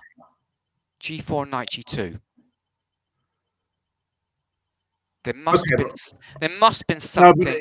No, but if you go scaring her. The thing is, if you go G4 and I go even Bishop E4, there's around about these sort of positions you feel you can sack a pawn in some position, don't you? Can we also go Bishop takes G4? Is that just? Maybe we can actually. Why not? Let's just check that. Rook F4. No, it doesn't feel right, does it? No, it can't be right for White, can it? Oh, it can at least go H5 even at the very least. Exactly, yeah. Yes, you can't go G4. G3. I think it's this. Maybe it's just this. She was. I don't think the concept of Queen H6. I don't think she. Yeah, I think that's I think that's probably what she was scared of. Yeah. Yeah. The idea that any sort of this move here, Knight H3, Queen H6, yeah, and Knight G5 is probably too risky actually. So takes. And we felt that this type of position is actually just fine for Black. Fine for Black, yeah. I think the point is worth pointing out here is that the double H pawns. Often one disadvantage when you have pawns like that is that you don't have a pawn break, basically. But here you see Black's already got the open F file, so it doesn't really matter. It's not It's not like Black needs a pawn to sort of make a pawn break there. Right. Yeah. So it's really just like White's got the two G and H against two H's, you know. Yeah. Exactly. There's enough pieces off the board that Black's king position doesn't really matter. It's not weak, is it? No. I think that's absolutely fine. So this is where are we now? So what? Sorry, let's get to what was played then. Did we? So in the game, the move that was played was Knight A7. Knight A7. I'm intrigued to know what was going through her mind when she played that move. It connects the rooks maybe on the back rank. Sure. Yeah. Of course. Well, basically, she wants to connect the rooks, but she also wants to keep E7 available for but the problem is it's just lousy options for that knight on A7. Yeah, I suppose if Black has a few moves, you can go Rook A E8 and then Knight back to C8, and then eventually once the Queen's future's decided, you can go Knight E7. Yeah. But okay, we'll see. We'll see how it works, because possibly if Black can play C5 and Knight AC6. Yeah, so the same way as it did via E7. Exactly. Yeah, no, that would be a way to justify Knight A7. Yep. Okay. Yeah, that would. Yeah, and you can claim the knight on A7 would stop Bishop B5 after C5. It does, yeah. Okay, C3. And there she goes. There she goes. Yeah. Yeah. Credit where credit's due. Yeah. When due was. Yeah. Knight C6. Yeah. Okay. Knight F3. Queen E7. Hang on a sec, John. Okay, Queen E7. Yeah, okay, yeah. Keep going. So is Ketsvan going to be able to keep hold of the ball? This is actually this is interesting, really interesting little. Quite dynamic. She's played this, isn't he? I think we maybe apology is due in Black's direction after that Knight A7 move, but yeah. Yes, well, I mean, okay, we kind of rushed through that, but it all looked quite logical, didn't it? Yeah. Yeah, so now the whole point is White can't really. We're threatening the E5 pawn pretty much, aren't we now? So is that right? So Knight. Yeah, we're threatening just Knight takes E5. Isn't such a. Is this? Are they here? Is this as far as? Yeah, Ketsvan's having a think, and now she's just played the move. Oh Knight G5. My word, Knight G5. Okay. So what? I mean, so Bishop G6 looks the most. Bishop F5. Okay. Because that's just a repetition. Where did that knight come from last move, John? Sorry. Yeah. So let's just have a look. Sorry, if we just go back, go back again. So basically, knight A7 happened. Yeah. C3. Yeah. I mean, there's an argument for maybe going knight F3 more quickly, but anyway, C3, C5. No, but we think, yeah. Sorry. And then if white does a normal move, black's going to go knight C6. So she took knight C6, knight F3. Queen came back to E7 anyway, so that would have gone there anyway. Yeah. Yeah. Now C5's hanging, so knight B3 happened. Bishop E4, enabling knight takes E5. This is where Katavan played knight G5, and then Audrey has just played very quickly. She just went bishop F5, and this is where we're at. Right. So we're back. Are we back to threatening that E5? We're back to threatening the E5 pawn, aren't we? Yeah. Yep. I think knight takes E5 is happening next if white does nothing. Right. So knight F3, I guess black would have his bishop back to E4. Yes. So what else can white do? Bishop D3 maybe is not good because it loses a piece. Bishop takes D3. Queen takes G5. Yep, exactly. It's interesting that Audrey Coué basically encouraging G4, yeah, because she could have gone back to G6 straight away, yeah. Yeah, so if G4, bishop G6. Yeah, and the point is that now there's no bishop G4 attacking the E6 pawn. That's very clever by black. If black had gone immediately back to there is bishop C. Yeah, there is also bishop C2, knight D4, and then other things. But yeah, sorry, after G4. But yeah, so B. Yeah. So she's cut through this sort of thing, isn't she? G4 doesn't really help white in these sort of positions. No, not anymore. No, not. It's just weakening the position, isn't it? So okay, right. So Katavan, over to you, Katavan. So if she goes knight D4, we can take on C5 with the queen, couldn't we? Even then, is that right? Because is that a pin on the E? The queen's pinned on. Oh no, because knight takes F5 is possible, and even then rook takes F5 and takes. Should you have a look at that knight D4? Yeah, knight D4. I mean, the other option is to do some sort of bishop B5 and then rook A1 type thing, isn't it? Yeah. That's you mean bishop B5 and then I take on E5 and then some sort of rook A1 with, and then the options of taking the knight on D7 or C6 and E6 is weak. Yeah, so that's possible. But let's look at this. But knight G4 might be a problem then, John. I don't know. Okay. Yeah. It's taking the queen and still the knight. So knight. Okay. So here. Okay. So this is right. So black doesn't want to take on D4 because we just take with the pawn. And securing everything, so it takes on. But if we take on E5, then black will take on F5. Yeah, white will take on F5. Sorry, but still makes it possible, of course. And then I don't know whether we should swap off a pair of rooks or not. That's complicated. So D5's weak, F5's targeted, but C5's a target. Wow, this isn't simple to assess, is it? No. Not at all. Black's just going to go rook A8, I guess, yeah? Yeah, you think so, yeah. Or, yeah. Wow. Yeah, that's possible. But we also queen takes C5. Yes, this is the line we were wondering about. And then we were looking at knight takes F5, were we? Then E takes F. I don't know whether we should go rook takes. It's difficult to know where we should swap off the rooks or not, John, isn't it? So should they go rook take? Oh, hang on, rook takes. So rook takes F5. White has to go queen takes C5 now. Yeah. And then you could either take on F1. Yeah, maybe that's a good version then. Although, yeah. And then if white takes with the rook, then knight takes C5 hits the A pawn. So we're attacking the A pawn, the E pawn. Yeah, but white. Wow. But white could go bishop G4 here, though. Yeah. Okay, but then knight takes E5. It's probably not a disaster, is it? And then that's just equal, isn't it? I guess. Yeah. And then rook E8. Maybe it's slightly better for white, is it? I don't know. Yeah. And could black play for more? You want to go H6? Can you do some H6? No, you can't do H6. That's a bit too optimistic. Okay. So rook E8. I was thinking of. Ah, right. Yeah. Okay. Yeah. What about? Because that E5 pawn's not running away, is it? No, it's not running away. It's probably fine for black, isn't it? So you can go knight f7, or you. I don't think you can Knight go. f7 looks cumbersome, doesn't it? Basically, yeah. But maybe you have to do it. Yeah. No, it could be. White could be in danger, even. Yeah, of being worse. I don't think this is no problem for black, is it? Surely. So even rook f8. Rook f8, knight d. Rook f8 might just be very good. Yeah. Yeah, it's just winning a pawn, is it? Maybe winning a pawn. What does white do here? Yeah. Knight d6. Yeah. And then knight e5. Yeah, I think it's fine, isn't it? It's just good for black, isn't it? That one. Yeah. Yeah. Okay, so it's an interesting position then.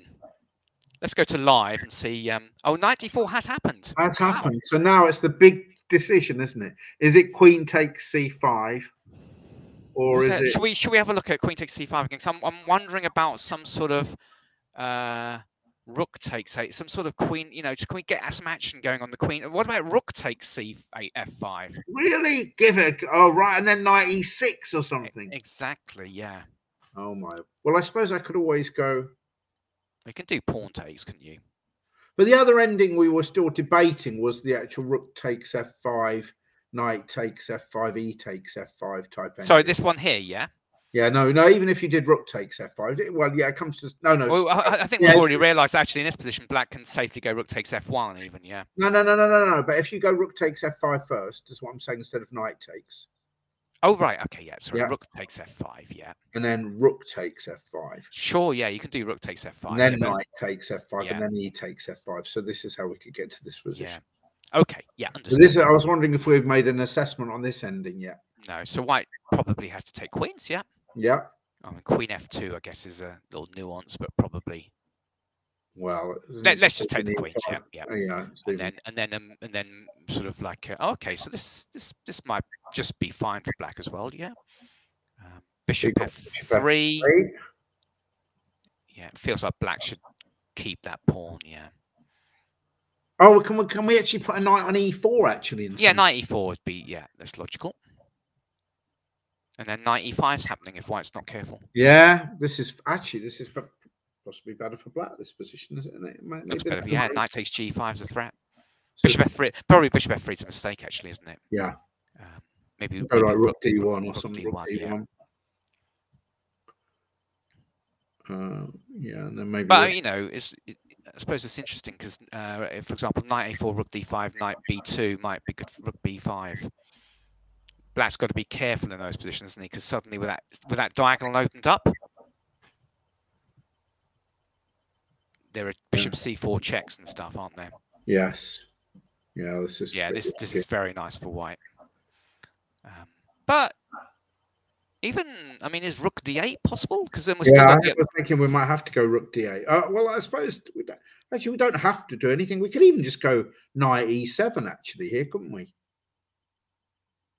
Yeah, that's a very sensible move, isn't it?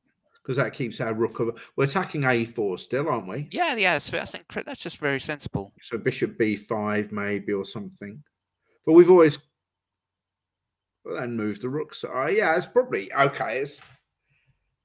It's probably about equal, isn't it? Yeah, it's probably about equal. Because they're both sides. Basically, both sides have got pawn weaknesses. White's got a4 and e5, and black's got d5. Yeah. Yeah. So it looks roughly equal. So okay.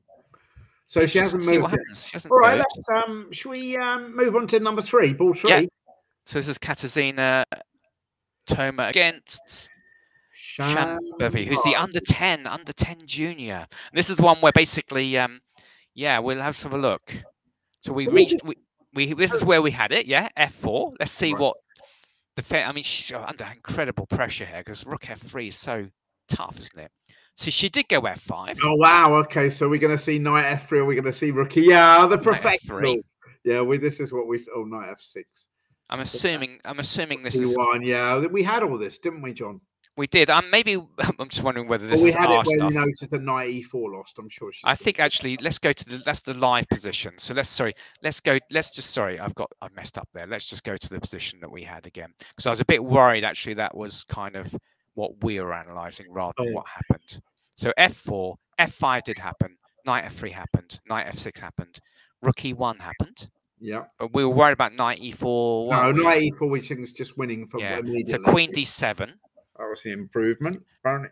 Oh, now she's gone all okay. Yeah, well, obviously the bishop's no yeah. longer doing anything on that diagonal. No. So knight e5's the idea. Yeah, big threat. Oh dear, this is not looking good, is it? Oh. Takes. Yeah, knight e5 is going to be met by queen e8, I guess. Yeah. Takes. Knight e5, queen e8, rook e3. Oh, bishop d6. Oh god, so let me. It looks good. Then your king f7. She's any old way to get that king out of dodge. Maybe that's not so bad. No, so bishop. So when okay, so bishop d6 happened. Yeah, that has. She has to get rid of that knight. Yeah. Yeah. Bishop f6. Wow. Oh, okay. Knight takes g6. Is that going to be a threat? If we go g takes and knight takes g6 is a bit pesky. And this is actually this is the position. This is where she's thinking. Okay. Well, she can go rook takes, can't she? She has gone. She's just played rook takes. Yeah. Yeah. So after rook h3, she can go bishop takes e5. Oh, okay. And the king can still escape. Yeah. So the f takes, you can go back to f8 and still escape. Okay. Although I'd imagine g6 is going to get pounded quite badly. It is, yeah. So, so we could probably do that, to be honest. Can we, John? Rook 8? Oh, let's try rook h3. Right. I mean, the other option for white is to enable a rook to capture on e5. So just play rook e1 first or something. Well, there's other options as well. You could even go knight d3 if you want. Ouch. Knight f3. Did you go knight f3? Yeah, that's it. Knight f3, yeah. Yeah, keeping that. That's so sneaky, isn't it? Yeah. That is so never actually get rid of that knight. So just out of curiosity, should we put that knight back on e5 and just quickly do what rook h3 would have done? Yeah, okay. Rook h3, bishop e5, fe5. Can you Oh, we can check first and then go queen h7 followed by f5 would have been winning, wouldn't it? Fe, sorry. So you've got to go queen h. You got to do that, haven't you? Yeah. Yeah, and then fe wins a pawn at least. Oh yeah. Okay. Yeah. But that's pretty terminal, isn't it? Yeah. We can run away. Actually, can we? Oh, rook takes f5 doesn't quite work. That would have been nice to do queen d6, mate. It would. Yeah. Yeah. Okay. Yeah. How can you go rook h7? You could go rook h7 then. Okay, queen Jenner's, they're going to be a rook takes. So what are you doing here? Are you doing rook h7? Rook h7, yeah. Yeah. And if you go queen f8, can I do rook takes f6 then? That'd be really good. Rook takes f5 then, I don't know. No, yeah, it's just rook takes f5. Does it work or is it complete and utter rubbish? Oh, queen d6, yeah, queen d6, king e8. It's easy to do when it's someone else's position, isn't it? Yeah, we need that. We need their other rook in the game, don't we? Yeah, we did. Yeah, okay, maybe. Yeah, okay, all right. Anyway, that's good, good for white, but not completely all over. Yeah. Well, yeah, we were just a pawn up, by the way, weren't we? We didn't. Yeah, but I think it's very possible that knight g5 is actually knight f3 is just going to knight f3 with the idea of knight g5 is just even stronger. Yeah, because it certainly looks strong, doesn't it? I mean, can black get away? Has black got to play here g5, knight g5, rook h6? I can't. I think if you allow the knight to g5, I mean, it's going to be absolutely game over, isn't it? Because e6 drops, g7 is dropping, queens come to h7. I don't see a defense. Do you? Probably not. Well, okay. What if we go king f8 straight away? King f8. Let's try and run immediately. I'll run away. Yeah. Okay, we take. We go knight g5. So I've got to run away again. King e7. Yeah, but now there's going to be something takes e7. E6. Oh, sorry, I was. Yeah, that's so. Yeah. Well, even if you weren't pinned, John, I think it's hopeless, isn't it? It's hopeless. Yeah. Knight f3 is just a good move, isn't it? Well, I think the other move was good, but this. I don't. I think can black. How terrible is this? Well, I think the point is it might have to. Probably might be the only way. Yeah, and then basically white has to decide to take with the knight or the pawn. If you take with the knight, rook h6. At least we don't get checkmated yet. Yeah. But unfortunately, it's just so easy to play, isn't it? Once going to double rook. Even Queen E1 ganging up on E6. Yeah, but we can do that with other rook, can't we? Yeah, we can do it. Yeah. I think it's. Oh, it's not good news, is it? No, it's not good news at all. There. This looks probably like Katarzyna's going to win that game. Okay. Right, should we? We can keep rotating. Should we go on our little circuit to? Why not? To board 4. Check out what's going down on board 4. Yeah. Do you want to have a quick look at that? Any comments? Oh yeah. I'll have a look. I don't think so. I think the last week. Let's just have a little look. We've got. Some comments from Horsey Chess. No, it's been working. She's been studying her general tournament overall, but I wanted to win solely to be eligible to play in the main British Champions in the future. I don't know. Is that sorry. So that means to be fair, I've calculated I will win the performance prize anyway. So she's going to win a prize, Zoe. But maybe she could needed so many points to qualify for the British next year or something like that. Oh, okay. How that works. She did actually. Zoe beat Katarzyna, didn't she, a couple of rounds ago? Do you know what? I can't even remember the last time the British were happened pre-pandemic. Was the women's was it incorporated in the main event, or had it been separated by then? It was still in the main event, wasn't it? Still in the main event, yeah. I think yeah. It's in the main event, yeah. So okay, anyway, good. Okay, let's So we're going to move to board 4, John. Oh, hello to hello to Adam. Is that I am Adam Hunt? If that's Adam, yeah. Hello. Oh, Adam. he's just said evening all. Evening all. Yeah. That was literally hot after. Oh, maybe not. Okay, that's just. He's got a comment on one of the games. It might well be Ketavan's game. G4 after Queen takes. We'll come back to that. Oh wow, sorry, I'm kicking. They're pinging through. Evening all. Hi, Adam. G4 after Queen takes C5. And then Queen H. Okay, he's looking pretty sharp, Adam, isn't he, with his comments? We'll probably have to go back to that. Not suggesting something that we've missed something. Surely not. Is that outrageous?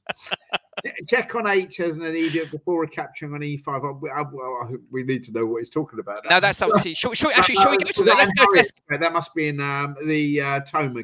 No, what that was in the. No, that's in Ketavan's game. Let's go to that. Let's go to that. Yeah. Oh, brief. Well, we're going slightly off. We're going slightly backwards in our circuit. Yeah. Yeah, well, he's interfered with our little pattern. Okay. So Queen takes C5. Yeah. What did he say? No, was his after Queen takes C5, G4 off G4, yeah. And after check on H7 as an intermediate before capturing on E5. I'm just check and see what. That's two different choices, was it? Is that two different choices? This is actually a more important move, isn't it? Because E6 is hanging. Yeah, Yeah, of course. This is. I'm not quite sure. Don't quite understand what Adam actually means. Because we could go. Can we go as H6 nuts? It's certainly not nuts. But yeah, we should have considered G4. That's obviously we would consider we consider a few things. We haven't done. Yeah. Let's go H6 for a bit of a laugh here. H6. So he can't take on E6. Can White? Is that right? There's no point come back. So it's got to be G takes F5, isn't it? Yeah. Yeah. And H takes G. Okay. So there's options, certainly for certainly options, yeah. So there's taking on E6, there's taking on G5, there's going pawn to F6. Well, pawn to F6 probably not so. Pawn to F6 is not bad, is it? Because then we're getting closer. Maybe black takes on E5 and uses the taking on E5, definitely. And then uses the use the G pawn as a shield, yeah.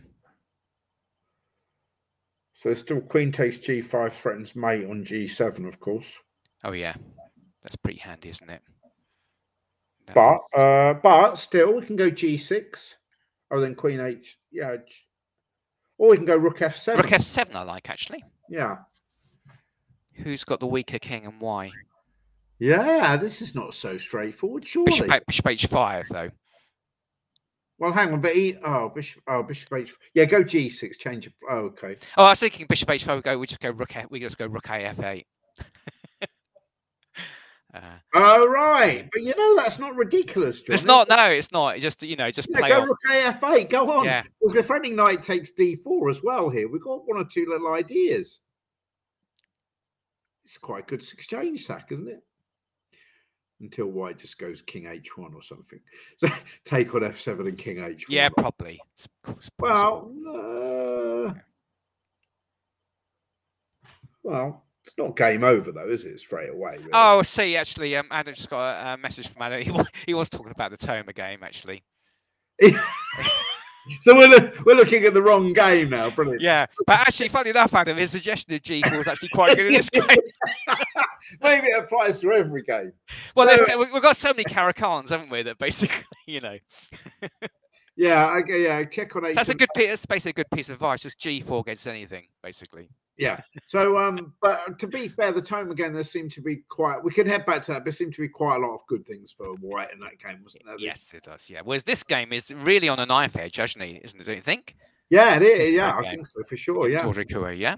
Yeah. Absolutely right. Absolutely right. So where are we actually set? Where are we back at this? Okay. Yeah. Let's go live. Live. Yeah. Oh, there's got this. Whoa! Pop of action. What happened? As soon as we turn our back with Adam's comments, there's loads of him, new. So let's see what actually happened there. So knight d4 happened, and she actually took with the. She didn't go queen takes c5. She took with the knight. Okay. Yeah. Maybe she was slightly concerned about queen takes c5, knight pawn to g4. So bishop to g5. Yeah, maybe. Yeah. Right. Oh, why not? Yeah, bishop to b5 with knight takes d4. Knight e4, knight e4. Okay. Yeah. Wow. What's going on here? Is this just fine for black? Well, isn't black going to end up with a bad bishop on e4? No, but white's got a bad bishop on the queen's side. That's it. Okay, let's seriously though. This is It looks okay for black, doesn't it? Again, I mean, basically queen takes g5 is a threat. It feels like knight takes e4. Probably white. Feels like white has to do that. I mean, she's having a bit of a think. But what else is there? I suppose knight back to f3 is the other option. Yeah. How many options does she have? Does she have them? Like you say, knight e4, knight f3. Is that it really? We can rule out g4 this time around, I think. I mean, knight h3 to f4. It doesn't. I mean, no. Well, knight h3, we could just take it for starters, couldn't we? If we needed to. Not that we do, but yeah. Okay, so that's just fine, isn't it? So, yeah. Probably knight takes, bishop takes, and then to be honest with you, I mean, it feels like white. I mean, that bishop on e4 is a strong piece, and white's probably going to have to go bishop e3, bishop d3 to swap it. Yeah. Yeah. Should we have a quick look at that, and then maybe we'll head to Harriet's game just to make sure, because that's in a way that's the most important game, isn't it? Yeah. Because if something happens and she wins it, then she's won the tournament. Bishop d. You know what? I don't even know bishop d3. I don't think white can do. I feel surely white's got to just kind of like maybe try and take the c file, or I don't know. Maybe, yeah. Because I think.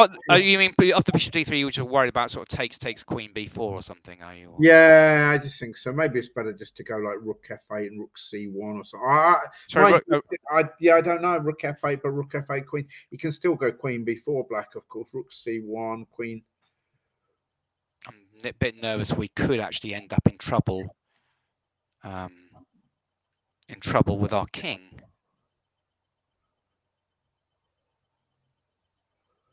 Well, if we went queen c3 here, though. Okay, yeah, that makes sense. Yeah, just trying to swap it all off, yeah. Because we can still get rook c7 and hopefully touch wood. I don't know. No. If absolutely, white's very happy to swap queens, yeah. Yeah. Because then it is possible that white's better then, because the e6 pawn could be weak. Yeah. Yeah. Yeah, so probably queen b4 is premature. I checked actually a bit earlier, and I think both Harriet and Katafan have won the British Women's Championship 4 times each. Oh, okay.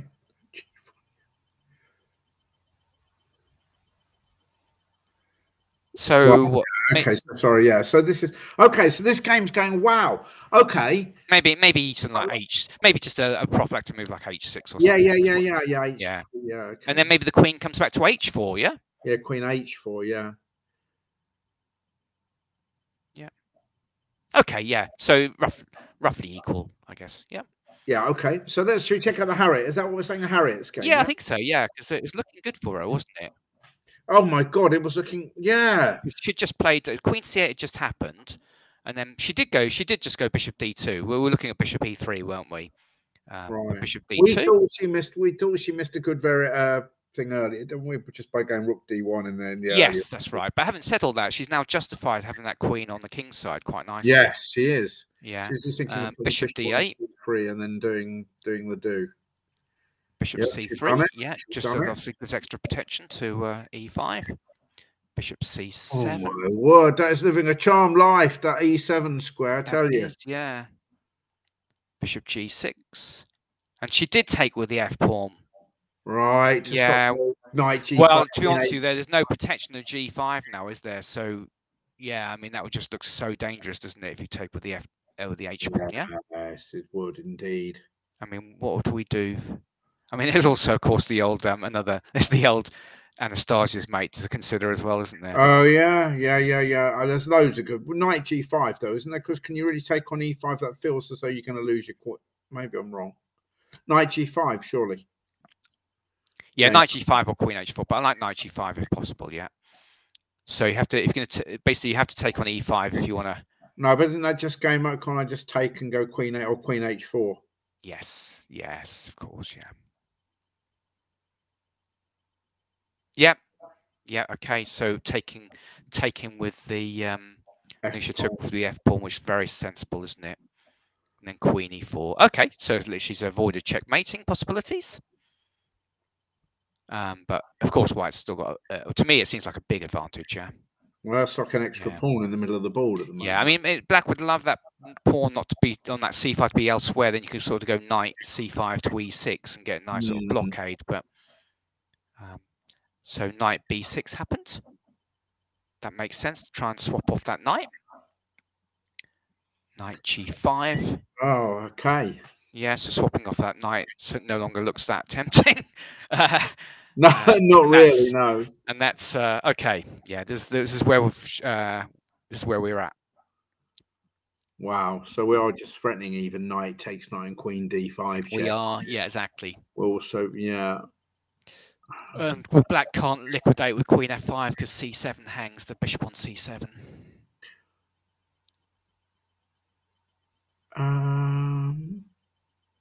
Well, but at least, yeah. C7. No, I'm trying to think of anything that we can do here. Yeah. In fact, what on earth can we do here? This is really Knight D8. Knight D. I don't know. Oh, to grovel on the F. It just feels winning for just to stop Knight S7. Yeah. Happening. Yeah. Knight D8 is not a good move anyway because Knight E7. Anyway. Knight E7. Yeah. That's been on for so long. I've kind of forgotten about it. 5 years we've been saying why that knight has to stay on C6, and suddenly no idea, completely forget why it had to be there. Yeah. Right. Yeah, I can't see anything. Oh gosh, this is terrible, isn't it? Sounds terrible for Black. Yeah. King H8. King H8. Not really asking for trouble. No, King H8. Yeah, okay. At least it stops knight takes D, B6, and Queen D5. At least it stops it being check. Yeah. Yeah. Okay. So I mean, E6 comes to mind as a possibility as well, doesn't it? There's about 55 billion moves. E6, Rook D3. Right. Yeah, there's quite a few good moves, aren't there? There are. I mean, E6, certainly. Yeah, like you say. I like E6. Just stop. Yeah, exactly. I like that move.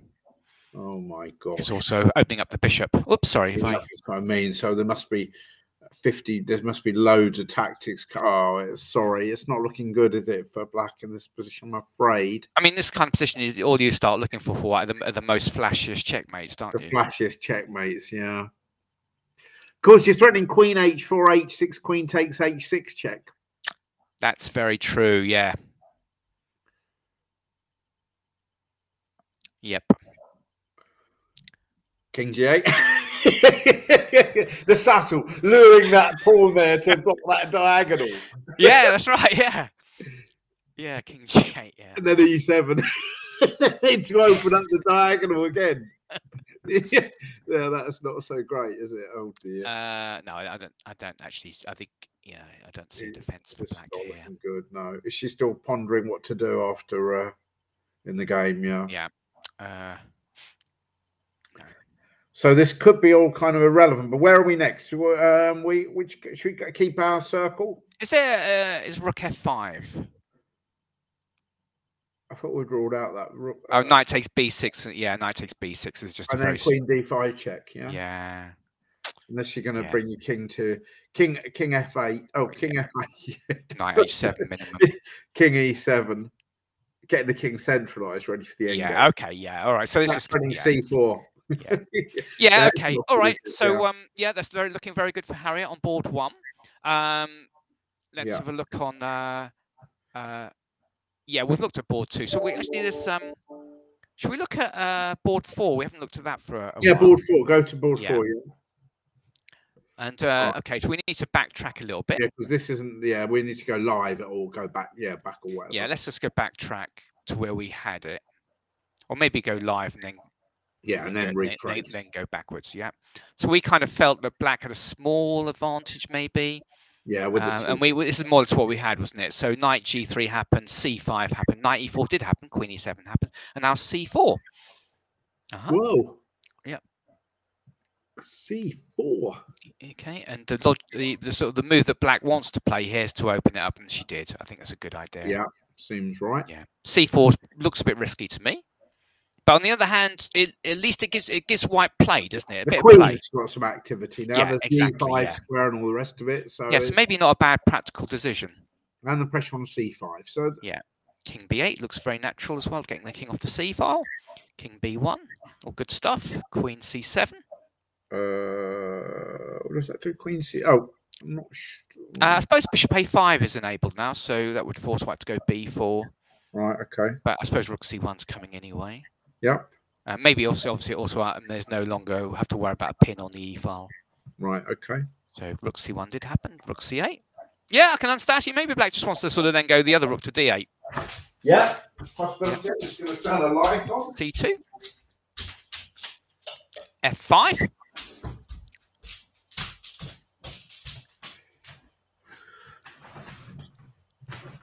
Right. Yeah, f5. Yeah, this looks good play by black. Knight g3. Oh, it's a bit out of it over there, that knight, isn't it? Yep. Yeah, I was thinking about going knight d2 to c4, but I was wondering, is bishop? Do we need to worry about bishop a5? Maybe queen f6 or something. Yeah, it should be okay for white, shouldn't it? We feel like we need to get that knight to c4, somewhere. Yeah? Yeah. And then, even if it gets attacked later on, we've got the e5 square, and white's position makes some sense. Do you see a problem with this, knight d2? Well, I still feel it should be better for black because. Yeah, but white's position is sort of making a little bit of sense, isn't it? If the knight goes to c4 and then the rook's going to go to e1 and. Yeah, probably. But she's going to. Is g4 maybe a move in this position? I mean, it's a move against knight g3, I guess, as well. But maybe white can just do this, yeah. What's your bishop a? Bishop a5 is obviously a bit more dangerous now, isn't it? Yeah. Yeah.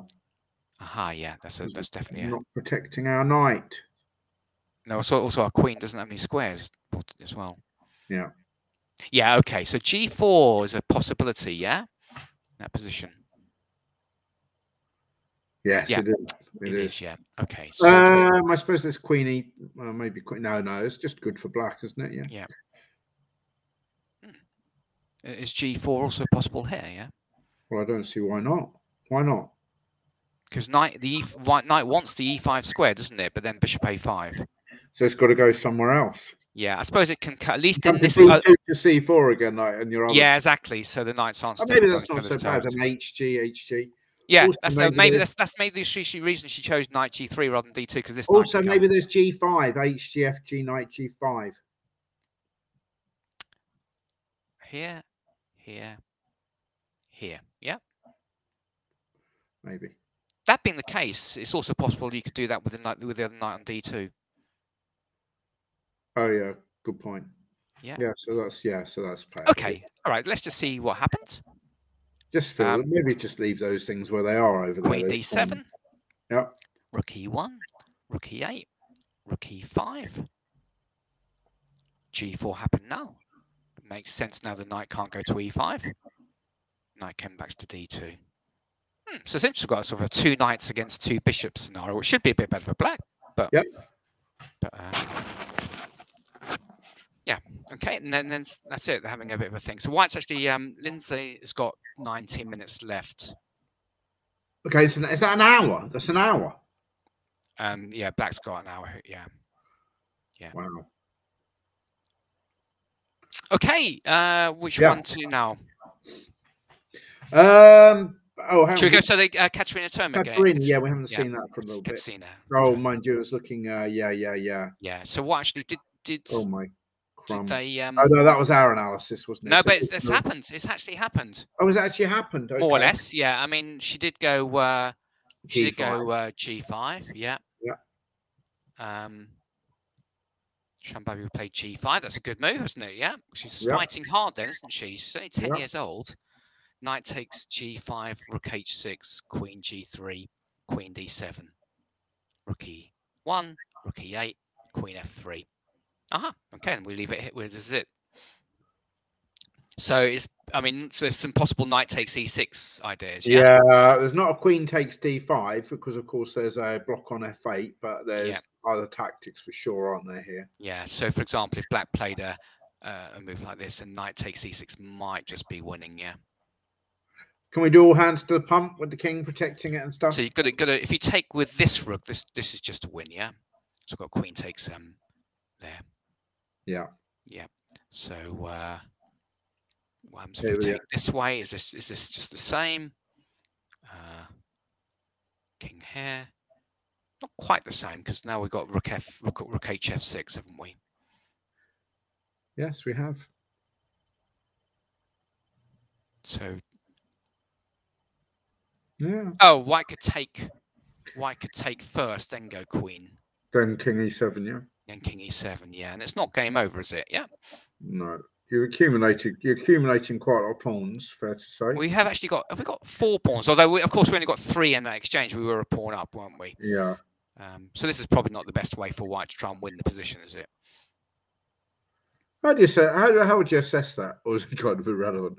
If ever, I'd assess it that this isn't, and 4 pawns for a piece. Yeah, but it's kind of like certainly. I don't think white's better here than white and then in the. Oh, well, I know. I can't. We obviously can't. Well, I can't disagree with that, can I? Yeah. And also white doesn't really have any huge majority. Yeah. No, it's 2 extra on both sides. You mean if white just sort of went all in an exchange? The queen, everything got, and then went well. That would be G3. Actually, that would be quite active. Maybe black's better. Yeah. Black's better. Yeah. I was expecting this variation here when I played G5. Yeah, no, black's a bit better. We don't. To be honest, it's difficult to judge completely, but certainly this is a risky line for white to go into, isn't it? Yeah. Yeah. King F2, King E4. Yeah. It would have been more. Yeah, you think white? Yeah, black might hold now, but if white's king was on F3 and the king on F5, you'd think there's a lot of pawns, wouldn't you? Probably? Yeah, if white could get those kingside pawns going, yeah. Yeah. When you say black might hold, I mean black has actually got an idea of sort of pushing his A pawn or that ball, then going king D3, king B2, king C2. It's no.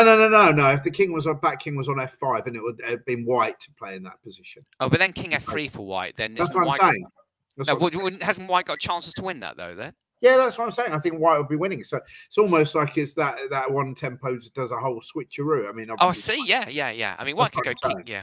Oh, I see. Yeah. Okay, so let's go back to the live position. So we've actually had a couple of moves since then. G3. So black played bishop C7.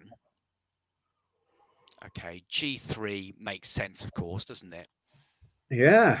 So now, and of course, white's probably just winning. Yeah, in the long term. Well, we don't know this was any better, to be fair, than the variation we had where she just won the pawn in the first place.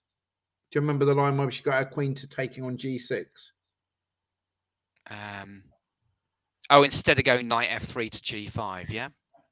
Yeah, maybe G5's a key move, defensive move for black. Yeah. Bishop By the D8. way, yeah, it should. Yeah. Okay. Oh, well, is it very possible Black's finally going to be able to get rid of that knight, or?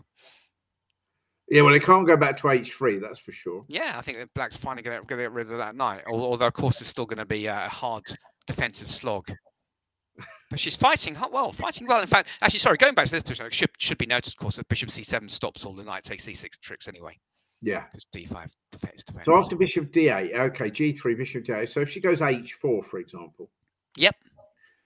Is she really going to take it now?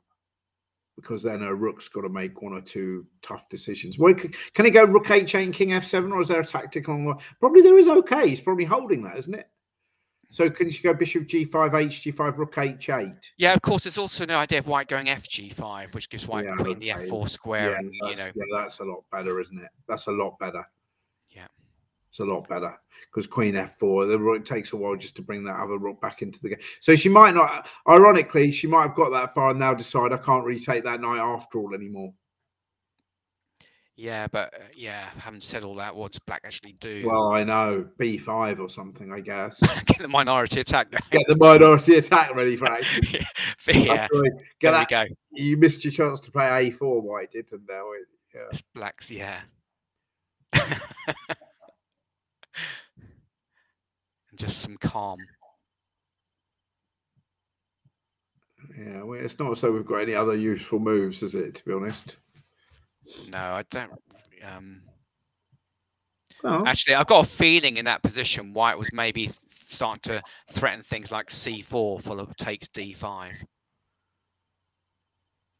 In this position here. C4 takes. Okay, well, B5 did cut across both. That does stop that. Yes, that might be a good idea. Obviously, the plan for White to go to treble, to go rook E2 and then put a queen on E1. There's also rook E5 with the idea of queen takes D5. Oh yeah.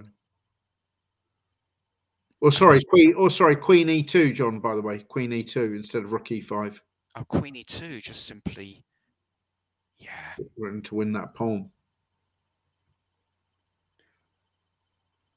That looks curtains-y.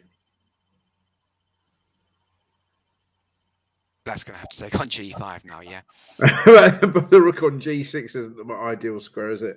No, oh. It's not. No, it's not. That would be, I mean, that's in a way, that's quite a funny position to look at, isn't it? Because White could take this way now. Yeah. And then this. Oh, then queen F7 actually carries on. So I thought Black had to play king F7. Queen F7, the game continues, yeah? Yeah. I mean, okay, White's still, well, actually, yeah. Rook E2 to H2, maybe. And the game doesn't continue. Or vaguely, it kind of vaguely does. I don't know. Maybe the king can come out to F8. To F8 to E7.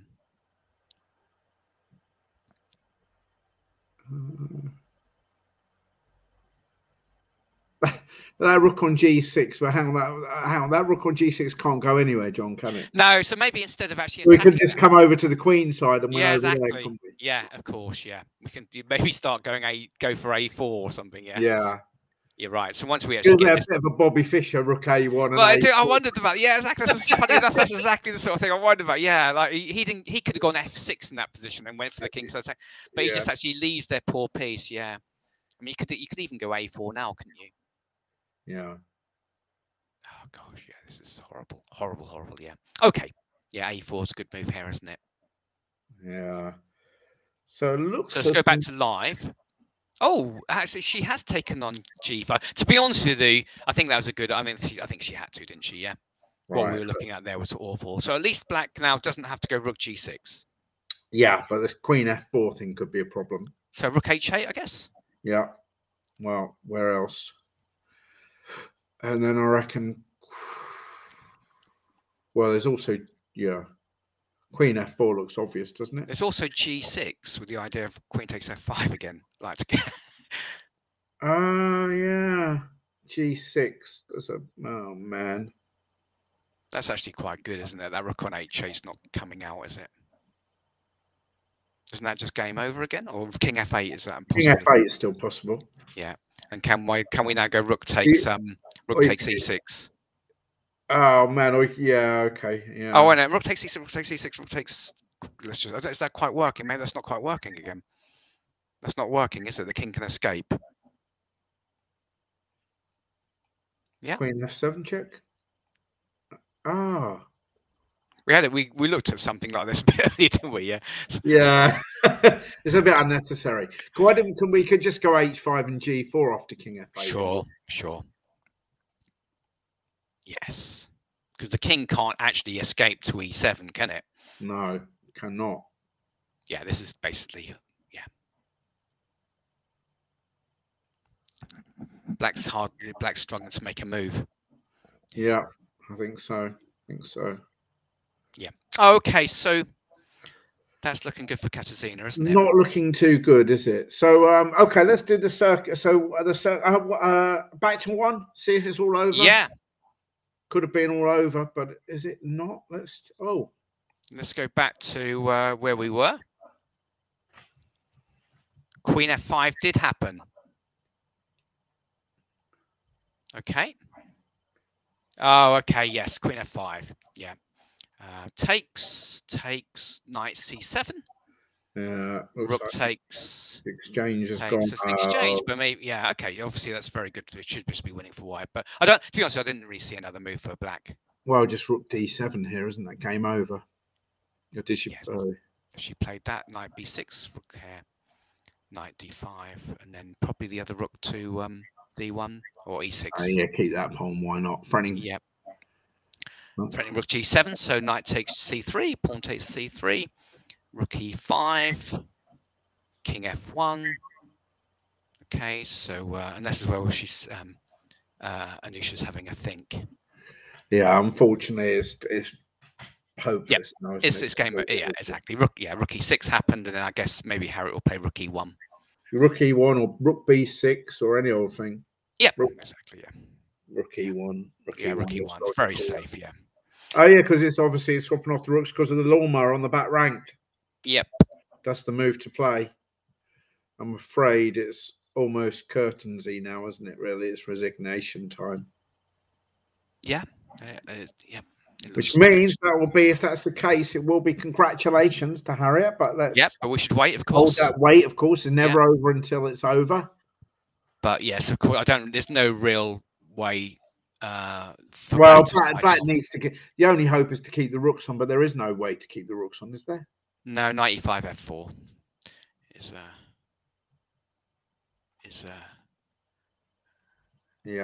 the end, isn't it? Yeah. And generally, when you're the exchange down in situations, you really need to do your best to keep the remaining rook on the board, don't you? But yes, although even to be honest, in this, I mean, just to give you some, in a way, chances. But I mean, here, funny. I mean, here, of course, white could just keep the two rooks on. Yeah. I mean, in a way, white she could just go rook D1 and rook D7. Yeah. Yeah. As in this particular example, keeping the two rooks is just as effective for white because they're so good. There are two rooks here as well. But I mean, Harriet's obviously. Just... What we mean is, with that, if the rook's off the board, all those queen side pawns drop off immediately, don't they? And then it's white queen. Anyway, we're splitting hairs, aren't we? Really, unfortunately. No, yeah. I mean, Harriet just has. She has. Different options to win the game, basically, and rookie. And this is that. I mean, basically, especially in this sort of position where it's obviously very important game. Rook E1 is the move which carries the least amount of risk, doesn't it? Yeah, exactly. Yeah. Yeah. So yeah. I mean, I don't even know what move we're going to see here. This probably will be. I think we should just. I think we should just move on and. See, Okay. Sure thing, John. So game number 2 was the game which is Ketevan against Audrey. Properly, then, isn't it? Because this is. Yes. Although Audrey is the highest rated. She's one of the highest rated players, actually. Yeah, she's the highest of the challengers going on here. So that was what we were looking at. But what is reality? Live board. Aha. Oh, okay. It's live. This is live. So let me just backtrack a little bit. And so this is around about where we saw it. She did take on E4. Yeah. She went rook C1. Black actually took on F8. And then went rook F1. Sorry, took on F1, then went rook F8, rather. Yeah. Queen E8. Attacking that pawn on A4. Yeah, B3. queen G6. That looks Oh logical. man, threatening mate. Queen G3. Now this is the idea. We realise, isn't it, that the white does actually want the queens off the board. Yeah. Yes. I think that would give white some winning chances. So queen H6. Okay, so black keeps the queens on. Yeah, very Rook sensible. C7 and now Rook F7. You see, the point is, if black keeps the queens on, black's happy to keep the get the rooks off, but keep the queens on, because the queen that means white's king remains weak, doesn't it? Yeah, the problem is as well that we have now, John, is even if the queens and the rooks come off, white's got those pawns fixed on white squares on the queen side now. Ouch! Yeah, that could There's easily not be even any advantage at all in the no, black could be better there if the queens and rooks came off. Yeah, because the thing is that the e6 pawn is easier for black to defend than the b3 pawn for white, isn't it? Well, I'd have to go bishop d1 at some juncture before. So wow. Rook f8 happens here, and then okay, Kedvan's having a think. So she could. Well, let's think about this actually. What the options are, I guess, is queen c3 an option here. And then possible some checks and queen c3. Okay, we can have a look at queen c3. Or obviously take on f8 first, then queen c3. But I mean, even if you went, okay, so sorry, yeah, queen c3. Yeah. Oh, I think she's just played it. She just played it. Okay. Yeah. Yeah. Okay. So the point is, what we're going to try and do is try and win that b7 pawn with check, and then scamper back into defense. Yes. Yeah. Scamper. But does it actually? For example, if black plays a move like queen g5, yeah. Yeah. Yeah. Threatening mate. Mm-hmm. There's also queen f4, of course. Queen f4 also looks possible, doesn't it? That protects f8, doesn't it? Yeah, although queen takes f8. Sorry, rook takes f8. Where do you want to move your queen to next? Oh, yeah, you can take on a5 maybe, actually. Yeah, you could take on a5, couldn't you? You could go queen f8, rook. Yeah, if queen f8, you can go queen a5. Yeah, exactly, yeah. So I want to use okay. Yeah. So basically here, white's got nothing better, really, than... Well, I suppose g3 is vaguely possible, yeah? And g3 is actually possible, isn't it? Yeah. Also, there's the move... There's also the move b6 then by black, which I quite like. Yeah, because then the checks happen. Our king gets to g6. You never have time to take on b6 because queen e3 happens. Yeah. I assume. Maybe it doesn't. It looks really good for black, or it looks at least a draw by perpetual. Yeah, this looks too much counterplay, surely, isn't there? So queen g5. So maybe should we have a look at rook takes f8? Yeah, go for it. And then let's go away. Let's go greedy guzzlers. Yeah. Yeah, greedy guzzlers supreme. And now have a think.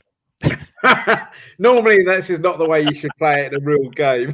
Take the full guzzle and then think about it. Yeah. Right. So, oh my word, this is looking. It's a bit worrying. This isn't it? It's very worrying, isn't it? Yeah. Yeah. So we can't even do moves like bishop f1, queen e3, king h1, queen f2. Game over, isn't it? That's game over. Yeah. The black king. Or maybe not. Queen a6 can defend. Oh no! Then queen e1. Oh my word! It just looks too dangerous, doesn't it? Everything. So he's saying bishop here, yeah. Yeah. So it's just I mean, other than the fact we could check on take on d4, which obviously just looks quite good, doesn't it? Yeah. Taking on d4. Well, so I was wondering about queen f2 or queen e1, but maybe black can go. White can go queen b5 or queen a6, hitting the e6 pawn. Yeah. I mean, black's got bishop d3 here. That's certainly possible. Yes, that's certainly. But then, yeah, obviously white's going to have to give up the piece and go something like queen e7 or something.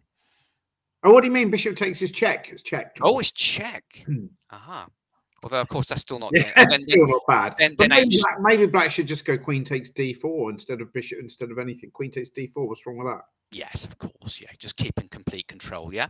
We're going to have two connected centre pawns in a minute. Exactly. Probably. Even if white won the a5 pawn there, then black's in absolute control. Yeah. Yeah. So that's no good, is it? No. In fact, oh yeah. So yeah. Okay. Yeah. So let's go live. queen c3's happened. So we were looking at queen g5, but maybe, obviously, black, we can keep the... So we're looking at g3, maybe. I can go g3. That makes sense because there's no queen e3 or anything like that yet. And also you give away, you stop queen coming to f4. But now I was thinking about just a calm move hit this move, because it defends a5. Yeah. And also it means that b7 doesn't hang with check. Yes. Yep. And give us another move, and we'll play h5 and then take on c8 and go king h7, and black's clearly better. So okay, so let's just check this one out. So if this time round, if rook f8, king f8, queen c8. Yeah, king g7.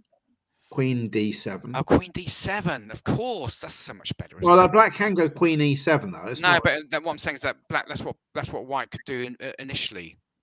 It doesn't have to go g3. Oh right, okay, yeah. That's true. Yes. So, yeah. So yeah, but there's queen e7 anyway, isn't there? Of course, there is queen e7. But what I'm saying is that we should just sort of then we can. Yeah, I mean, that's true. Yeah, so we could look at it here, I guess, couldn't we? Yeah. Yeah. So if queen d7 here, queen e. Well, I mean, obviously the point was originally whether black could just go king f8. King f8 is probably a draw, isn't it? Oh, mind you, yeah, king f8, queen e6 is actually. Yeah, then queen e3 check, king f1. Yeah. Yeah, that's. And then bishop g2 check. Is that a draw? King takes queen e2, king h3. Queen h5 is a draw, isn't it? Oh, king h5, yeah, that's just a draw, isn't it? Yeah. There's a draw, but it seems to be no more than a draw for black, yeah. So should we just put that in? So we're looking. Oh, yeah, after bishop g2, king e1, maybe. I don't know. Let's still put that in. Yeah, that's true. Yeah, that's true. Here, check, here, f1, here, and then here, then king, and then so takes as a draw, perpetual check. Yeah. Okay. King h3, queen h5, and if king e1, yeah, that's possible. So you can go bishop. I can't go bishop f3 because of queen f5 check. Yeah. And if he goes, I can go queen g1 check and then queen takes d4 check. Oh yeah, that's possible, isn't it? Well, yeah, that's what's going on there? Yeah, that's possible. Queen takes pawn check. Yeah. You feel this is going to be fine, isn't it? Yeah, but I think that's white got to go bishop d3 if he wants to continue here. Yeah. Yeah. It feels like black's got a perpetual, or it feels fine. Queen f2 check or something. Yeah. Queen f2. Yes. Got to go king c1 if we want to. Yeah. Okay. Yeah. This is fine for black, isn't it? Yeah. Yeah. Okay. Yeah. So it looks like they're both good. Whoever gets to bat is going to have at least a draw, you'd imagine. But okay. Yeah. So let's Yeah. So actually, looking at it though, it feels white's going to get that queen d7 check in. Yeah. So probably black does have to play a move like queen g5 or queen g6 here. Yeah. Or queen f4 also is possible. Well, queen f4, we were worried about rook f8, and you can't take with the king. You can't take with the queen because of queen a5.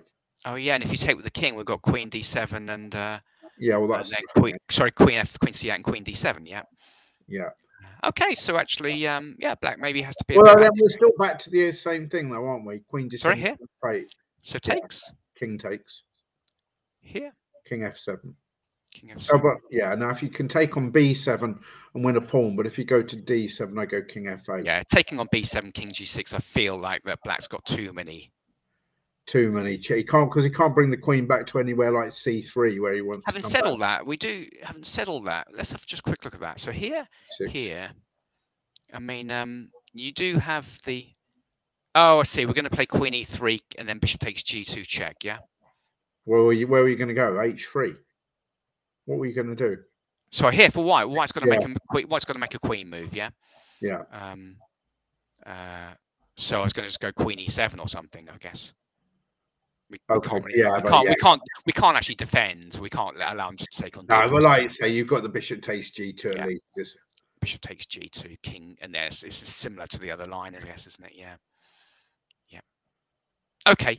Yeah. So it seems like black's got numerous choices. Well, I'd be worried that in this position, if you don't go king takes bishop, you might end up losing. Because can't I play a safe move after this, maybe, and then like bishop h3 or something. Oh, bishop H, exactly. No, bishop h3 is a very good move, and then black could easily be better. Yeah, and here.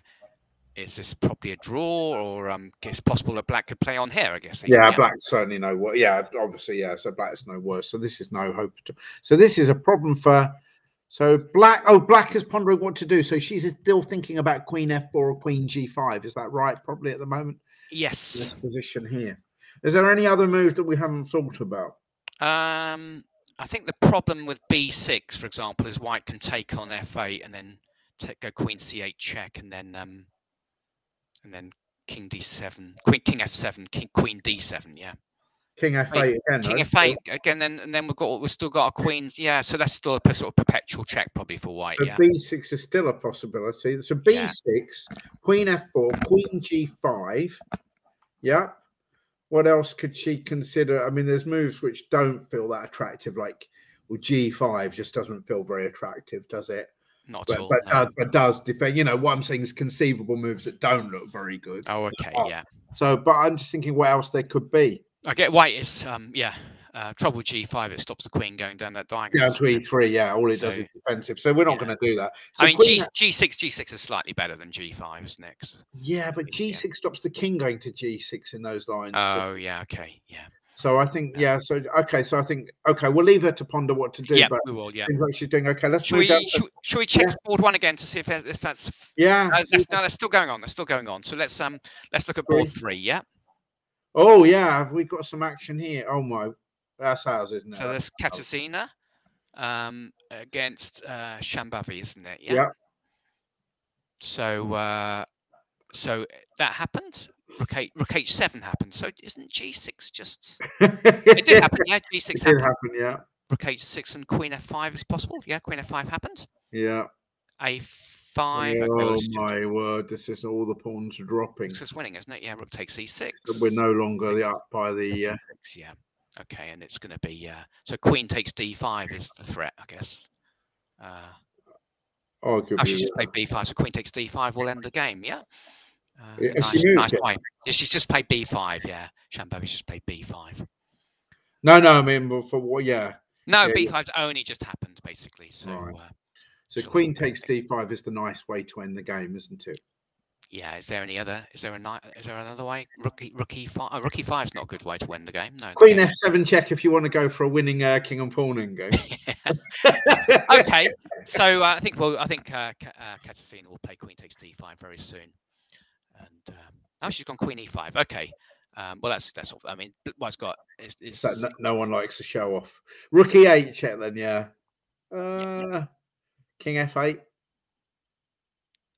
King f8. Queen b8. Yeah. B8. Yeah. Okay. Yeah. Okay. So that's looking as though it's going to be finished. And game 4. Let's check on game 4. See yeah. Okay. So there's Lindsay Pion against Singaswati. Oh. Wait, what? Oh, okay. So black wants to change somewhere along the line here, yeah? Yeah. And so checkmate on b2. Yeah, so let's see how that happened. Lots of things have happened, actually. This game's really motored since we last saw it, yeah? Yeah. So rook e5 is about where we saw it last. g4 happened. Knight d2, queen f7, knight c4, natural. Takes, rook d8. Looks actually okay for white now, doesn't it? Oh well, yeah. So hang on. So I was just going to check, just quickly hold with me, to see if we've got no other comments as far as I can make out at the moment. Okay, good.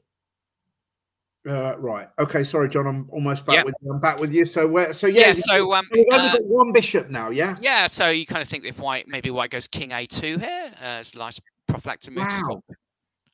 We don't really need to drop the rook back, do we? From e5 in this position. No, I don't. Like king a2, like you see, comes off the feels like it. I suppose it does come. The king moves onto the diagonal of the queen, but yeah, but c4 seems well protected. Yeah, I know what you mean. Yeah, okay. But rook a1's not bad. Rook e1's not bad. Rook d4's a good move, isn't it? That's a good move. Yeah, nice square for the rook. We're going to lose the exchange somehow. This is interesting. Do eventually, yeah. So I'm feeling actually though that maybe the bishop came back into the game via a5. So I don't know whether white had something better there. Maybe it's difficult to get the knight into the game, I guess, still, isn't it? Check. Oh, that's not a good sign, is it? Not really, no. Yeah, it's starting to feel like black's taking over here, isn't it? Yeah, because they're dominating the d file for starters. Yeah. They're pinning the rook, and the knight on g3 can't come to I f5. feel like I don't. Maybe we should just go back a little bit. We rushed through that. Obviously, black just took over the operation there. Yeah. So I'm just wondering around about this around about here. It feels like white needs to moves like knight. He just needs to get that knight into the game somehow. Yeah. Yeah, kind of knight f5, knight e4 type thing. Yeah, exactly. Just leave the rook on. Yeah, what's wrong with knight f5? Yeah, exactly. Yeah. Because then we're attacking rook e7. We're covering the d4. Well, the bishop c7's a move you have to consider, but rook takes c5 perhaps. Yeah. Yeah, or even rook e. Oh, sorry, John. Sorry. Yeah. Rook takes c5. Yeah. Yep. Okay. Yeah, but also knight e4 is not bad either. I mean, I think basically what in this position, the knight is the worst placed piece, and I think the knight e4. As he worried about rook d4, she was worried about maybe still rook d4 as the. Yeah, but we can even go f3 and make the knight solid that way. Yeah, the knight attacks c5, so basically there's going to be, whenever black puts the rooks on the f, let's just, I mean, knight f5 is certainly possible, Yeah, but so rook d4, even a move like f.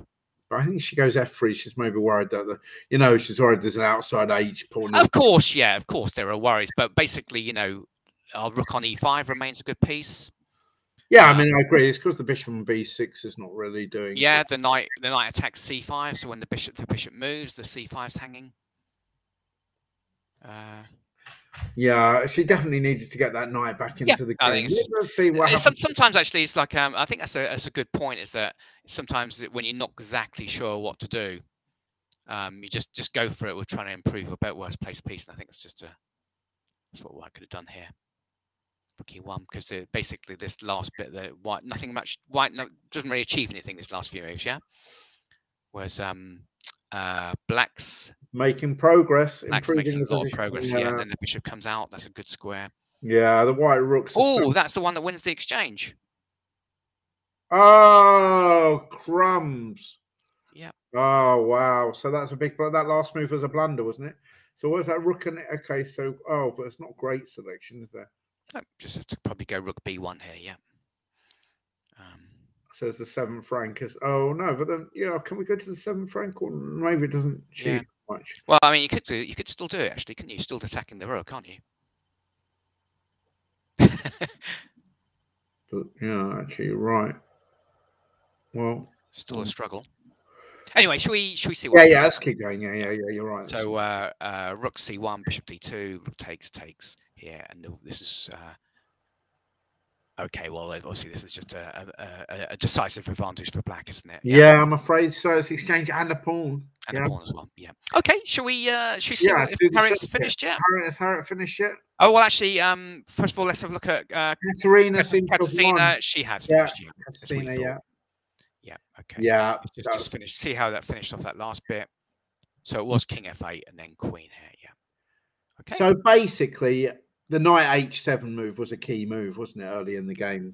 I think knight h7 was okay for black, as far as we could tell. And after that, f4, Katarzyna had a very strong attack. Yeah. That was actually difficult to withhold. And especially Shambhavi played a couple of good defensive moves, actually. The g5 kept the game going, actually. Yeah, she dug in deep, didn't she? Dug in deep, but unfortunately. Yeah, it was always. It was just too much, actually. Yeah, it was too much. Yeah. Okay. Let's back to Ketty, is it? Because Harriet. Okay, let's get Harriet back on the real game. So rook e1 happens. Oops, a daisy. King e2, knight g4, rook c7. Just hooverings. You've got to be careful not to get that king and rook funked somewhere. Yeah, if I was in this position, I'd just leave my king out. I can leave my king out. I'll do all the work with the rook. I'll do all the work with the rook. Yeah. Obviously, Harriet's a bit more confident. Yeah. Okay. Oh wow, the knight's virtually going to get trapped. Don't go rook b6. Don't trap it with rook b6. No. Okay. Uh-oh. Don't see that knight pulling. Actually, I think they're moving more quickly than we can. I love the fact that is this what do Do we normally play on into this sort of situation? No, what I mean is in games. I'm sure people used to resign a little bit earlier than this, or is this? I think, yeah. I wonder if it's the the internet thing. Basically, people, yeah. Because they still think we're playing. Okay, yeah. So Yeah. yeah, it's not so great at the moment, is it? I mean, we could stay on this because it feels like basically this mate. Oh, okay. Oh, which is no more lawnmowers in 2 moves now. No.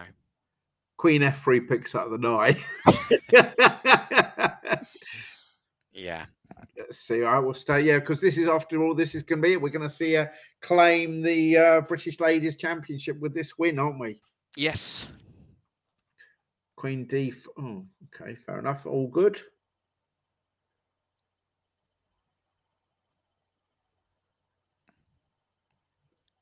King E7. Yeah. Queen E6 looks good for mate next. Mate, oh, there must be some mates in 2 here, do you reckon? There's a mate in 3 with Rook E6 and Queen F5 and Rook E8. Yeah, that's a mate in 3. That's quite good. Yeah. I'm wondering if there's any mates in 2. There's also Queen E6 followed by Rook B7, which isn't a check, but then mate on D7. Yeah. But yeah. Is there a exactly. Mate? Maybe go She's to. Gone for the Queen E6. She's gone for the Queen E6. Yeah. It's mate in 2 from here now. Or Rook C6 or something. Rook B7.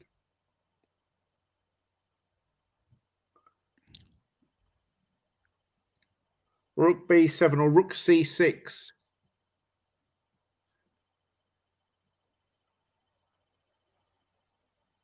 Oh, she's pondering her options. Rook D. What? That's a mate in 3, isn't it? She's going for a lawnmower. Yeah. Queen E7 and Rook D8. Going back to her youth with the lawnmower. Rook D7 and Queen E8. Yeah. Yeah. Here we go. I think this could be ready for Oh,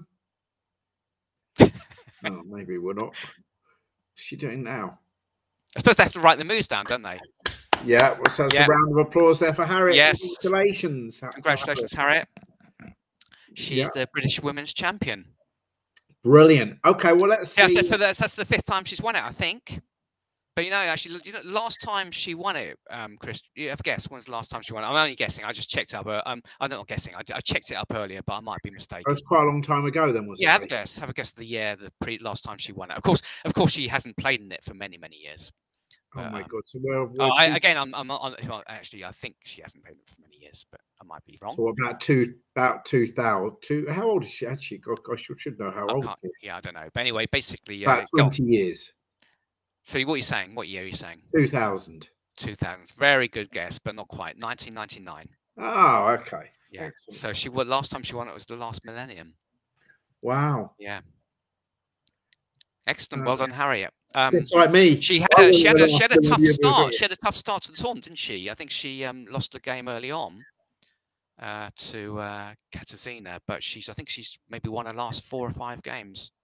Right. So yeah, good. Okay, cool. So I think we've only got game 2. Is the game 2 and game 4 was really not looking good. Game 4. Yeah. Okay. We just check out this game. Let's look at game. Let's have a look at game 2. This will determine. Oh no, we don't know. Is it going to be a second? There's not. It'll be equal second anyway, presumably. Would it be? Yeah. So basically, Ketavan's got 4 points and Katarzyna's got 4. Katarzyna she's won, so she's got 5 points. Yeah. Right. We think both Ketavan and Audrey have got 4 points. So if this ends in a draw, then Katarzyna's second outright. Yeah, exactly. So what happened in the game? Rook takes C8 happened. Wow. Okay, but we did think that's actually okay, didn't we? King F7, and now Ketavan's thinking. So she just left the queen on H6, which is fair enough, really, because I mean it does all the job. It's still coming to E3, isn't it? Yeah, I think. Yeah, because the point is the concept of taking on B7 and coming back to help out is all very well until you realise it can't come back anywhere obvious, can it, to help out? Sure. Yeah. So Queen B7, King G6, and White might even be in a bit of trouble there. Although, Queen, we actually looked at that, didn't we? Something similar to that, yeah. Queen E7. Yeah, and then Queen. Yeah, Queen E3, King F1, Bishop G2. Yeah, we actually looked at this line and we felt that this was at least equal for Black.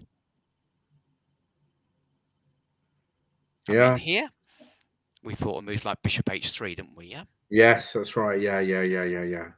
And unless white can activate his Oh, bishop. white can't possibly. How can white play like this? There's no way, is there? No, this is just good for black, isn't it? Yeah. Yeah. Incredibly risky for white to do that. So we can't, and I don't think there's any way you can even go queen. You can't even go queen c7 and take the a pawn, because then queen e3 and queen takes d4, and Yeah, then, exactly. Then black's better again, I'd have thought.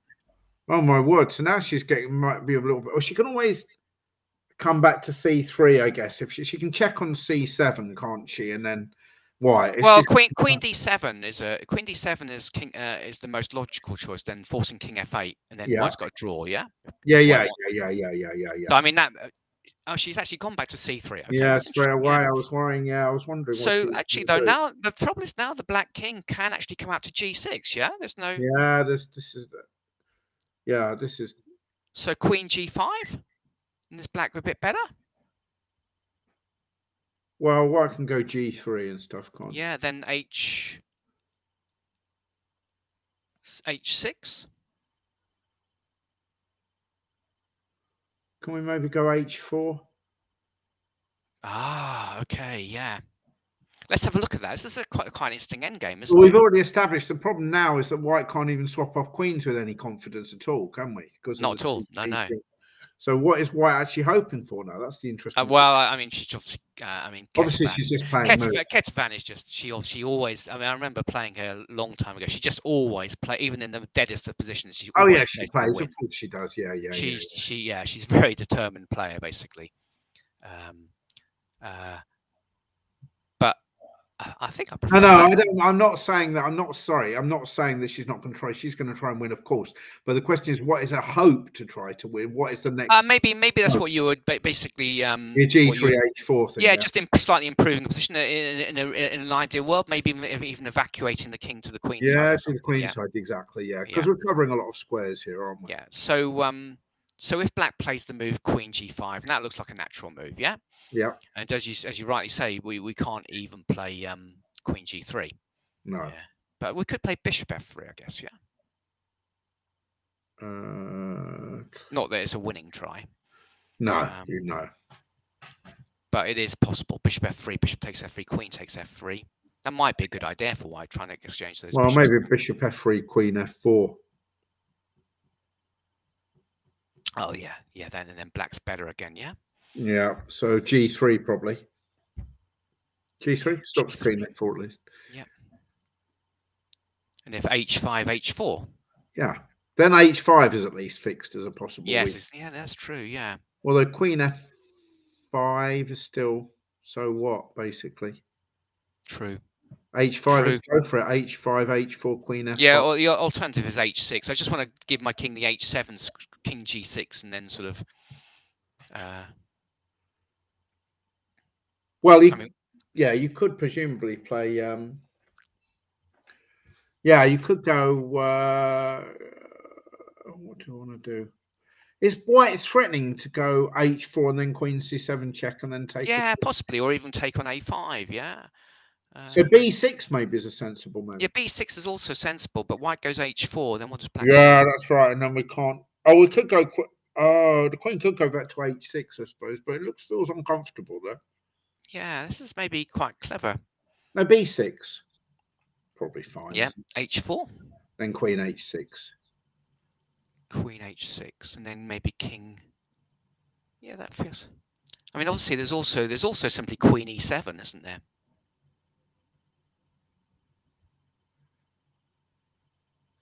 What do you think of the idea of queen E7 then queen B4? Yeah, that's possible, of course. Yeah. That's probably okay. Well, queen E7, you don't even have to. Yeah. Queen E7, it's just fine for black, isn't it? Of course, it's fine. Yeah, but obviously, yeah. But it's quite interesting. Could he? I mean, it's still possible that either side can make mistakes here. Yeah. Yeah. If he goes queen H6, then can white sort of start bringing the king up?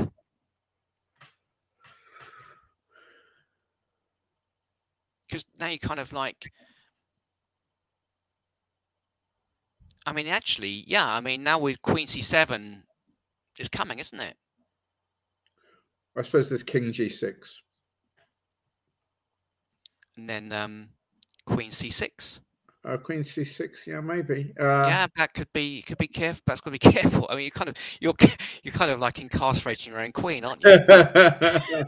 Yeah, sorry. Okay, yeah, go back. I didn't mean Yeah, to do it. Queen Back. I was Queen doing H. Maybe Queen H6 is not a good idea. Sorry, right, yeah, okay. So, well, Queen E7. Didn't we just say Queen E7? Sorry. I think that might be the. I think. Well, I'm saying we suggested that, but actually, maybe that is the only. Maybe that's the best move. Because if you go to F5, I mean, you're coming to H3. Like you said, like I say, I don't know whether you can go Queen B4. You may be able to, but certainly after Queen C6 or whatever, you can go. I mean, this is Queen F5 is certainly possible, isn't it? But then you're kind of might be on the wrong track. Is that right? White play though. So hang on, are you going to go Queen H3? So if I went Queen C7 check. Yeah. Right. So the question is, am I going to be able to get away with you taking that? Are we going to get a race? Queen H3, King F2, Queen H2. Oh, right. Yes, you're going to go Queen B7 here. Queen B6, rather. But then, yeah, Queen H. Yeah, go for it. Yeah. Queen H3, King F2. Yeah, Queen G2. Yeah, King somewhere. King E3. Yeah. Queen. Or you can go Queen G. Oh, no, Queen G1, I'm protecting D4 still, aren't I? Yeah, so actually. King D2. This could be an interesting race. There's no more checks. There you go. Game on. Yeah. I've got no idea who's better, of course. Bishop, maybe Bishop F5 or whatever. Yeah, it's a good move, isn't it? Bishop F5, because D4's hanging, isn't it? White can flick in H5 check, of course, yeah? Yeah, why not? King H6, although the king is quite nicely safe on H6, isn't it? Yeah, but maybe it's out of the picture for the endgame. Oh, so now, this is clever. Queen A5, Queen D4 check, Queen D2 check, the old cross check. Yeah, and this must be winning for black. Winning for white, those 2 pawns, yeah. Yeah. So maybe that'll happen. Yeah, I'm sure that's the plan. So, but anyway, we also looked at this move, Queen E7, which just to come to B4, if nothing else, yeah? Yeah, I think it just seems to do the job, doesn't it? So, in fact, has that actually happened? Queen G, this is the, oh no, oh gosh, there's been lots of exchanges. So let's have a look. How did that happen? Oh my word. So, in fact, in this position after Queen C3, Queen G5 didn't happen. B6 happens instead, which is, okay, yeah. Right. Then H3 happened. Queen G5 happened, then Bishop F3. So maybe that was her idea all along, Bishop F3. Takes, Queen there, and then Queen back, and then King here. It's looking pretty drawish. It is, yeah, because surely it's going to be check city now, isn't it? Well, yeah, you think so? Because I mean, the question is, for example, King H2, Queen F4 check, Queen G3. Yeah. Presumably that's just a draw anyway, so there are no entry squares anywhere. No, it just looks like it should be a draw. But we should investigate it anyway? Yep. Okay, go for it. Yeah.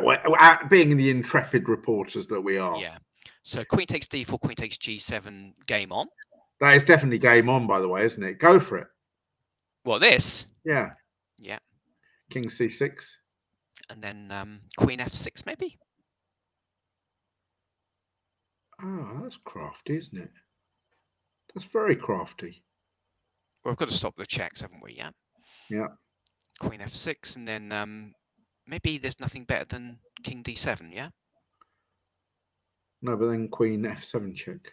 Oh, yeah. You've got the, but you still can't take the pawn on E6, can you? Queen F7 check. Then actually, what's Black doing anyway? Apart from he's got to go. I mean, King D7 looks. What's Black doing otherwise? He's got to do it, hasn't he? Well. Yeah. And then this position, King D8. Yeah. Yeah, King D8. And now White's got to take action by taking. Otherwise, Queen E5, Queen takes E5 check. Oh no! White's got Queen G8 check, and then Queen takes A7 check. Oh, Queen takes A7 check. Yeah, right. Yeah, that's and then not so straight. Yeah, no, not easy at all. Then he's okay. So that's still game. Okay, so hang on. We can't. So here. At least there's no more checks though. This is still actually. This might even be black's, but yeah, because now that D pawn, you know, D pawn's quite strong. Yeah, it is quite strong. And queen takes E5 is a threat. So queen G7 probably. But then you just get out of the way of the D pawn and motor it. Queen G7. Queen where? Yeah, queen G7. But now can just go queen like queen E4 or queen E3 or whatever. Yeah. Well, no. Queen F4, queen G3. Don't even allow the queen to come back to G3. Don't we just? Well, he can go. He's going to go queen G3 next move, regardless of what. Yeah, but we might as well just move our D pawn as well. So it's a queen E4 or something. Yeah. I don't know. And just say, and then D4. And queen F3 is impossible. Yeah. Yeah. Yes. That's going to be White's not winning this. Yeah. It's enough. We don't. He has to be careful. He still keeps a perpetual check somewhere, and they. Well, actually, you're right. Actually, White's in trouble here in a way because you can't move the queen without allowing queen takes E5 check, can you? No. So H4, D3, queen G5. Yeah. Okay, queen G5. Yeah. Queen D5. Might just be lost here. Yeah, it's sorry, I wouldn't. Yeah. Yeah. So this is okay. So let's go back to the live. It could be a draw. It could be a win to either side. What's going on here? So, yeah, it could be. Right. So in fact, we've just had a little bit of toing and froing. A lot of toing man. and froing. So queen C3 happened, king D7, then all the way back to F3, king E7, then all the way back to C3. Now Black's having a think.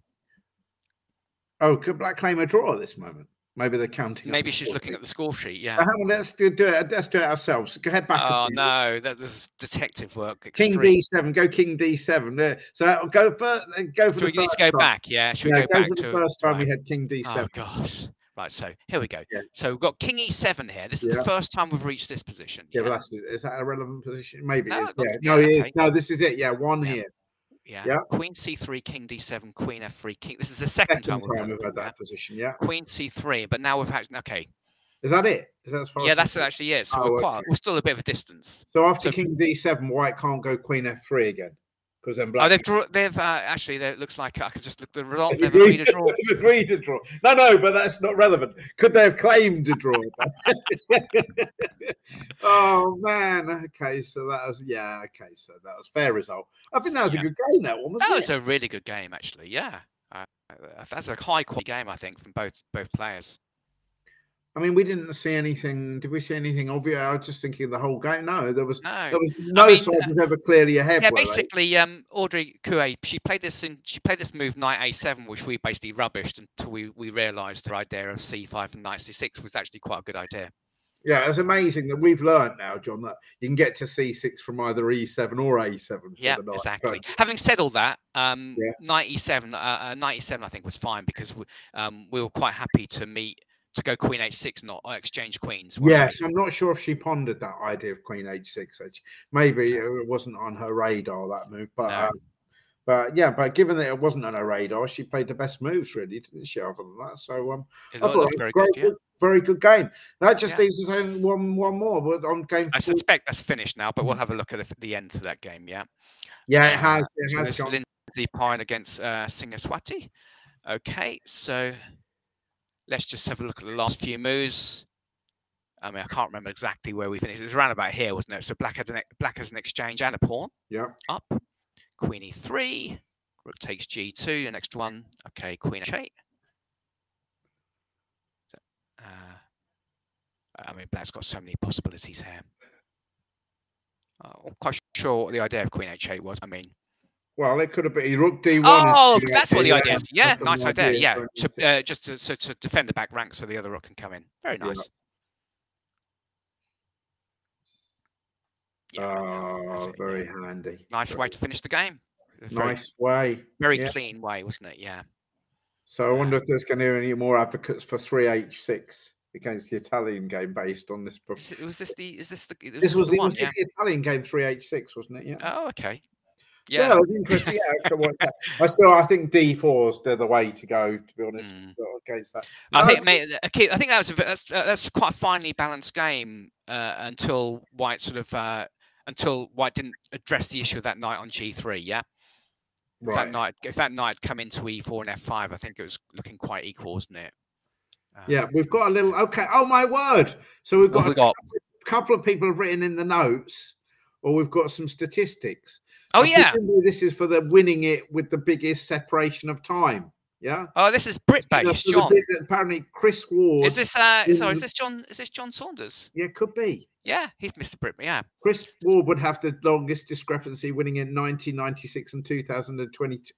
I haven't yet won it in 2022. Yeah, that's the flaw in that. Oh yeah.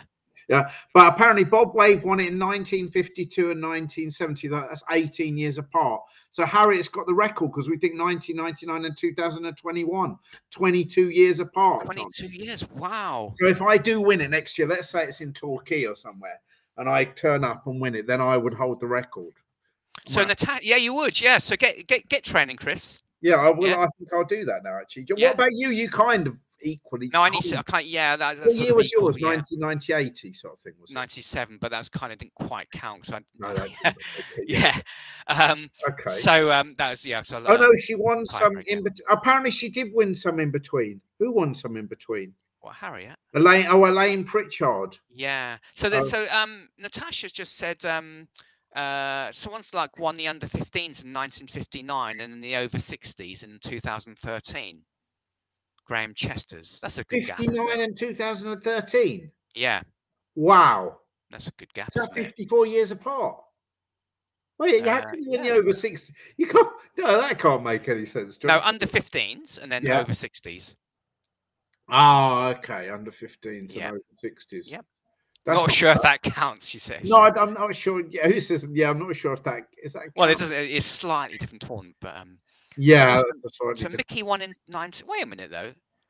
Oh, I see. It's the longest gap in between without the longest gap in between without actually winning it. Yeah. All right. So we've definitely we've incurred a little discussion about the gaps. If anyone's wondering, about. So John Mestel had a big gap too, maybe. I know, but John Saunders has said Elaine Pritchard, 1939 and 1965. 13.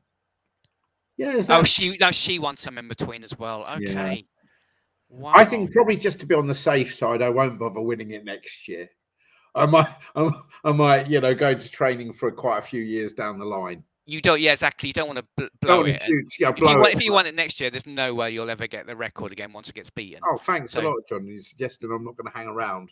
No. Well, basically, what I'm saying is, if you win it next year, I suppose what you're saying, the chances are you winning it. I could live to 120. That's what I'm saying. Yeah. Okay. Well, that's all brilliant. Well, these are really vital statistics, but thanks very much, everybody, for paying attention, listening to our commentary. I hope you've kind of enjoyed it. Whether you're watching it now at the moment or several years down the line on YouTube, saying loads of people have beaten that record since then. So, other than that, John, it's been good, hasn't it? Congratulations to Harriet, of course, whichever way you look at it. Yes. Very interesting, kind of weird event, tough for the pairings and all the rest of it. But there we go. But let's hopefully we can get back to doing it in the summer next year. Would be really nice, wouldn't it? It would, exactly. Yes, hopefully we can see that. That'll be good. Thanks everyone for watching. That was really good fun. I enjoyed this. Some exciting games there we saw, Chris, wasn't there? Yeah, absolutely. I think we learned a little bit about the Caracan.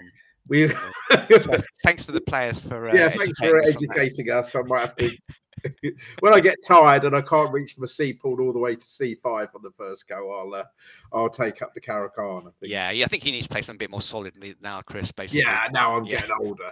Now it's been pointed out to me how long ago I won the British Championships. I might have to do that. Brilliant. Okay, John, I think it's time for us to terminate the proceedings. Thanks to everybody, and we'll see you again sometime in the future, I guess. Okay, thanks everyone. Okay, bye, John.